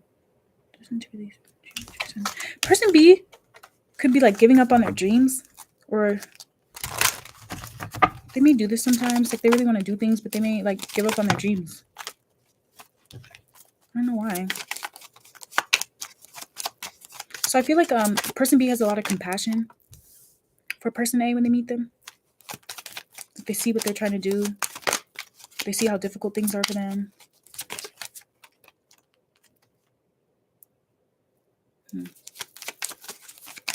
I did say some of you guys, they don't notice though. So we'll see. Tell me about person B, like as a person. Tell me about person B as a person. Scorpio.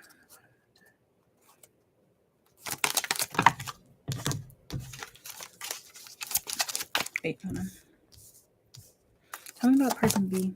Virgo came out here. Okay. Bottom of the deck, we have North Node, destined to have.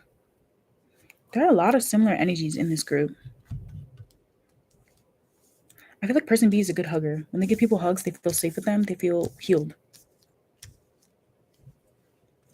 Like, for example, when I was younger, my grandfather was a boxer, and he used to have a lot of back pain, and I'd always rub his back. And he'd be like, whoa. He'd be really surprised. He'd be really surprised how physically relieved he felt after. So I don't know if that's something about person B, is that when people are in their presence, they feel very taken care of. They feel very comfortable in their body. Like they feel less tense around person B. Person B is the type of person to make people feel less tense. So maybe person A, the viewer, feels this way about their person as they get to know them. Let's see, what else can I see about person? What else can you tell me about person B?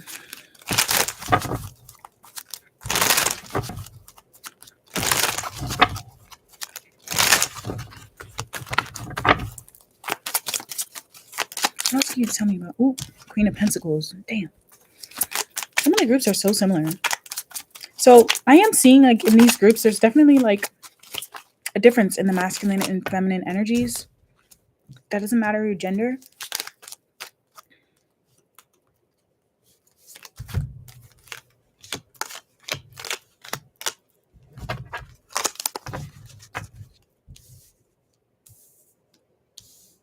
This is way more than I was expecting.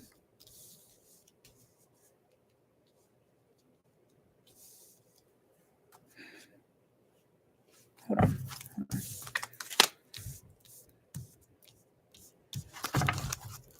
I'm going to take the 10 of Wands.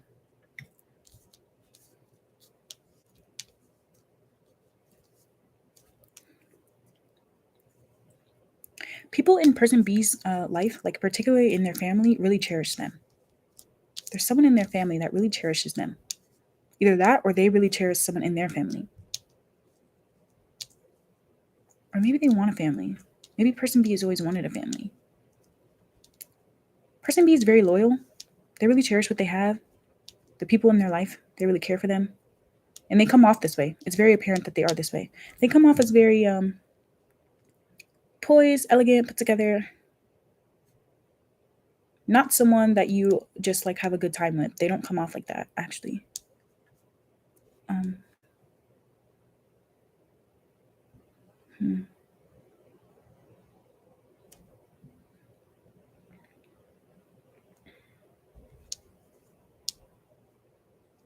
I feel like person B's biggest hope in life is to be stable, like physically stable, financially stable. Whereas maybe person A wants to be emotionally stable, like happy.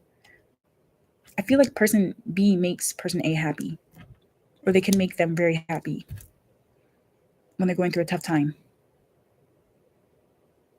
Okay. So there's a different dichotomy there. Okay. Sextile. A combination of tension and flow, potential and rewarding situation. So you guys could be different than each other, very different. I'm seeing Gemini, Sextile, Gemini, Water, Virgo, and North Node. On Gemini, it says curiosity, intellect, and networking. Spirituality, emotion, intuition, compassion. With Virgo. Person B is they're a good judge of character. I feel like they can read people well. They know how to read people's needs well. It may weird people out though. Like how they're just able to do this. How they're just able to know the right thing to say, the right thing to do. They come off as a bit perfect. No one's perfect, but they come off like it. Like they're perfect. But I feel like deep down that there's something else. With the King of Cups deep down. So maybe they used to be like how person A was. Maybe they used to be down like how person A was, and they understand. As you get to know this person, this is what you'll see with person B. As you get to know person B, you'll start to see these things. That they have a curiosity for life. That they are interested in what makes people genuinely happy. Like they're interested in. I feel like person B may not open up about their feelings though very quickly. Person B believes in paying it forward. They believe in helping others, and that will help them. And it's true. It's actually true for them that the more that they help people, the more things start working out for them. I'm hearing happy to help, happy to help. That's the type of person they are. Even if it stresses them out. The Star, they give people hope. What else?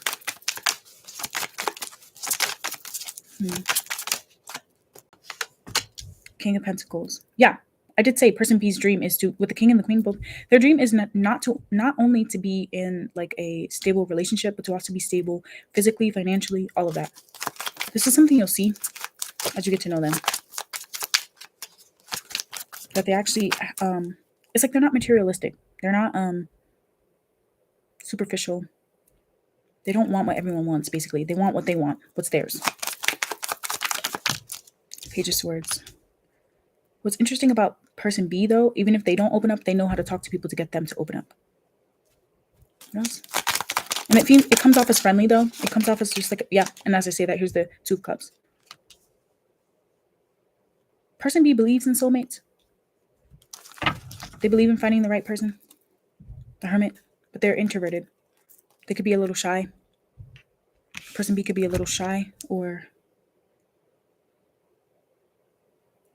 I feel like person B is like the glue that like holds things together. Let me zoom out. Hold on. Okay, so let's look at the relationship then. Tell me about how person B or person A, the viewer, how does the viewer act in this relationship? How does the viewer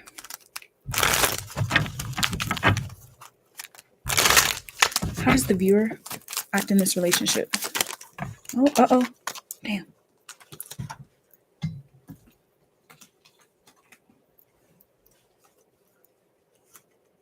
We got coffee cup.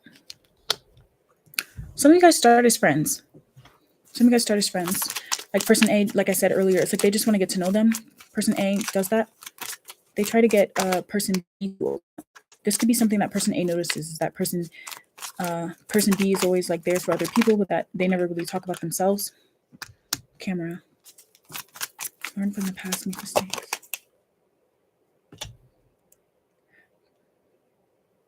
Person A wants to know more about person B emotionally. They may be very giving, like giving to person B. Person A could be like a good gift giver, or they try to be very positive, but at the same time, it's like they're going through a lot at the same time. So they feel like they need a friend. I'm hearing, if you need a friend, be a friend. So maybe this is how this starts. Uh-oh. I don't feel like person A. Maybe person A thinks that they can just be friends with person B in the beginning, and then they quickly find out that they can't. They could be a bit confused in the beginning, person A. It may come off as shady, the butterfly, but this changes. I feel like at a certain point, person A realizes that they want to be more than friends. Engagement ring, as I say that. Bottom of the deck is I like you. Yeah. Like in the beginning, they're like, oh, this is just my friend or whatever, even though they felt such a strong attachment to them in the beginning. And then they realized, like, no, I actually want to date this person. I actually want to be more romantic with them. I actually like them. Like, you know what I mean? More than a friend. So this could be something that they don't realize in the beginning, and it may make them act a certain way or appear a certain way. I feel like person B is very fair, though.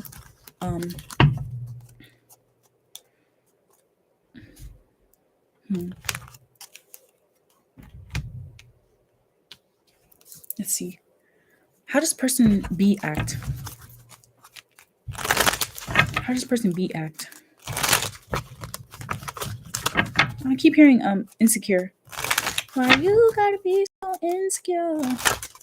Is that by Jasmine Sullivan? I'm hearing that song right now. I don't know why. She said, okay. Not enough. Yeah. And look what it says right here. Self-sabotage. Fear. They feel like they're not enough. So the problem is that person B thinks that, and I think this is true, person B thinks that person A only wants to be their friend. And because they see that person A only wants to be their friend, I think it may make them question like themselves in regards to like how much of a catch they can be in a romantic relationship. Person A may be the type of person that really just needs a friend, and they're trying to take things slow because they're not in the best place mentally, emotionally. But that may make person B feel like frustrated, like they don't have confidence. It may make person B feel a certain type of way, like they may start self-sabotaging because of this, when they start to feel like person A only wants to be their friend. They start asking themselves, well, what is it about me? Like, why not me, basically? Yeah, I don't know why I was hearing, why am I hearing insecure? And then that comes out, heart with the key. I feel like person B will snap out of it, though.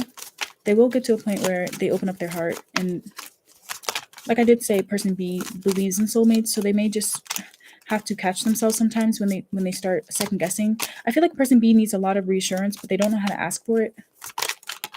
You know, like I said, it's like they know the right thing to say to people, but most people don't know the right thing to say to them to like make them feel secure. Karmic relationship with abundance. Fleeting triggers, resentment, letting go, and loving you. Some of you guys may separate from this person at some point.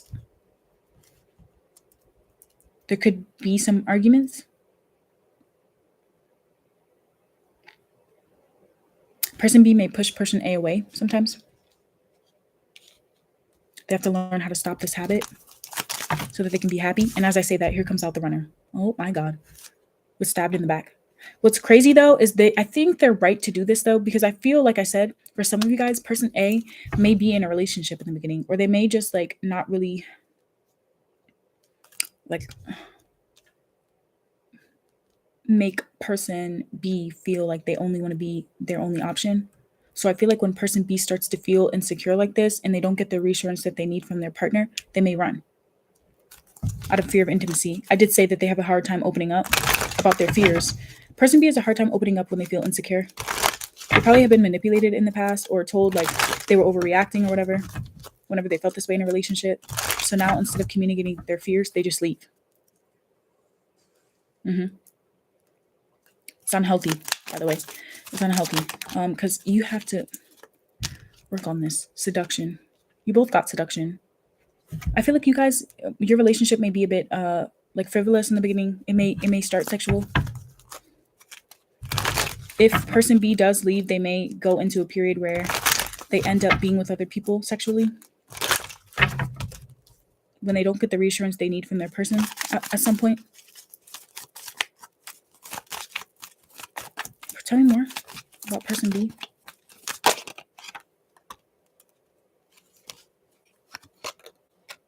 Just self-sabotage. The dragonfly. And I like you. Interesting how you both have I like you. Person B gets really confused. I feel like person B reads too deeply into person A. They may take person A not being in the best emotional state as they don't want to be with them. So they may start doing things. Because it says here, like, being lighthearted. And I feel like this is person B's downfall, is that they may keep things too friendly with their person. And then when they don't get what they actually want, they start to go through this spiral feeling like they're not enough, and then they run away. But they come back. They really want to date them, want to see where things go, to build. This is your forever person, by the way. So let's see. Tell me more. And then we'll get some advice before we close it out. Okay. Someone here could be very picky or very particular. So maybe person B feels like they're not enough for their person sometimes. Like maybe they wonder what they have to offer. But they feel like person A is perfect for them. Restriction. If this is a LGBT relationship, person B could be in the closet. That could be why they do these things. The solution to your problems in this group is to open up about what you're insecure about instead of, did I say I was seeing the Four of Cups? I think I said when I was shuffling, someone could feel like the other person doesn't even notice them. I don't know if it was this group or the other one. And I was seeing the Four of Cups. I might have to rewind it back later to look. But anyway, the solution is to open up about your feelings instead of keeping them bottled in. Basically, that's how you guys will overcome these issues, is by just talking. Asking each other, how can we fix this? Basically, how can we fix it? Exactly. And then there's happiness there. Then there's 10 of Cups. Interesting. Four of Swords. Someone may need to reach out to the other person. You could be in no contact with this person right now, or there could be a period where you go in no contact with this forever person. What did I say? Someone might need to reach out to the other person, and here comes the communication with the 9 of Pentacles. With rest. Some of you guys, you might take a break from this person at some point. Or it could be that both of you need to work on yourselves, like in regards to work. Like maybe you both need to do something when it comes to work. Like become more independent before you guys get together. That could be a clue here. Let's see. Yeah, I know some people don't like to hear that message. They want to have a relationship where it's like you're together forever, you never separate. Well, if you want to be with someone forever, think about it realistically. Think about that realistically, you know. I don't know about you, but I was like, I'd rather separate and figure out how to work through the problems than sit there and yell and scream in someone's face or whatever. And get real toxic. Like, I don't like that. But that's just me. Hey, can you get some more information about this group before we close it out? Bottom of the deck we have don't stop. Yeah, don't give up. Basically, things are gonna go okay. Forgiveness. Learn to forgive each other. Success twice. So you guys will be able to work together. Some of you guys maybe you've always had a dream of like being able to do business or something like that with your person. Maybe someone's fear here is to lose their autonomy in a relationship. You're not going to lose your autonomy. No need to worry. Exactly. That's not going to happen. That's not going to happen. Tell me more before we close it out. And then we'll get some advice. 3 from this deck. 3 from this deck, please. Tell me more about the relationship. Damn. You guys will never lose your physical attraction to one another. That will never happen. Ever. I'm hearing ever.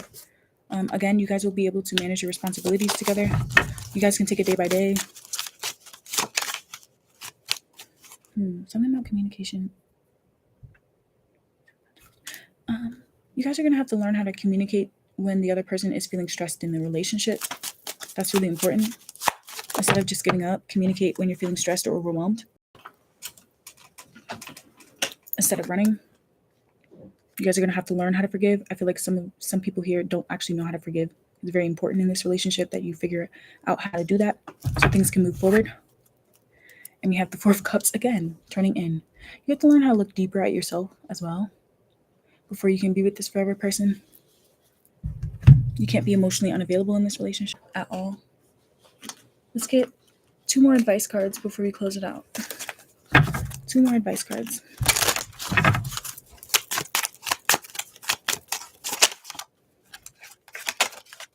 There's nothing to trust in seeking happiness from outside. You will only become exhausted from suffering, which is without satisfaction and without end. Okay, so don't go looking for someone else, basically. All he wanted was for us to understand our own nature. What did I just say? You have to learn how to, learn yourself first, know yourself first. And he said, this quote says, all he wanted was for us to understand our own nature. Isn't it that simple? Or isn't that simple? You don't have to believe in anything. Simply by making the right effort, you understand things through your own experience and gradually develop all realizations. So yeah, take it day by day. Some of you guys feel like you need to know all the answers immediately. You don't. There's no need for that. Skip. One more.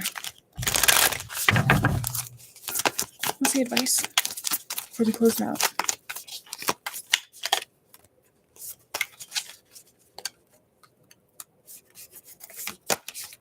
Open up to change.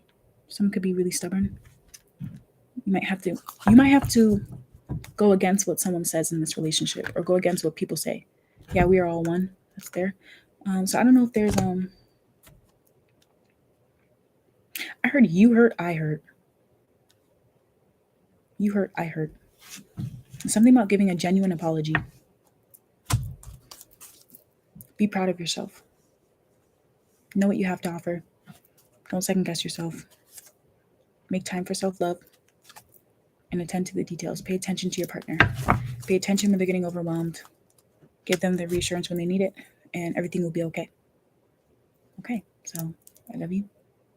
Thanks for watching. I hope this resonated. If it did, give it a like. And I'll see you guys in the next one.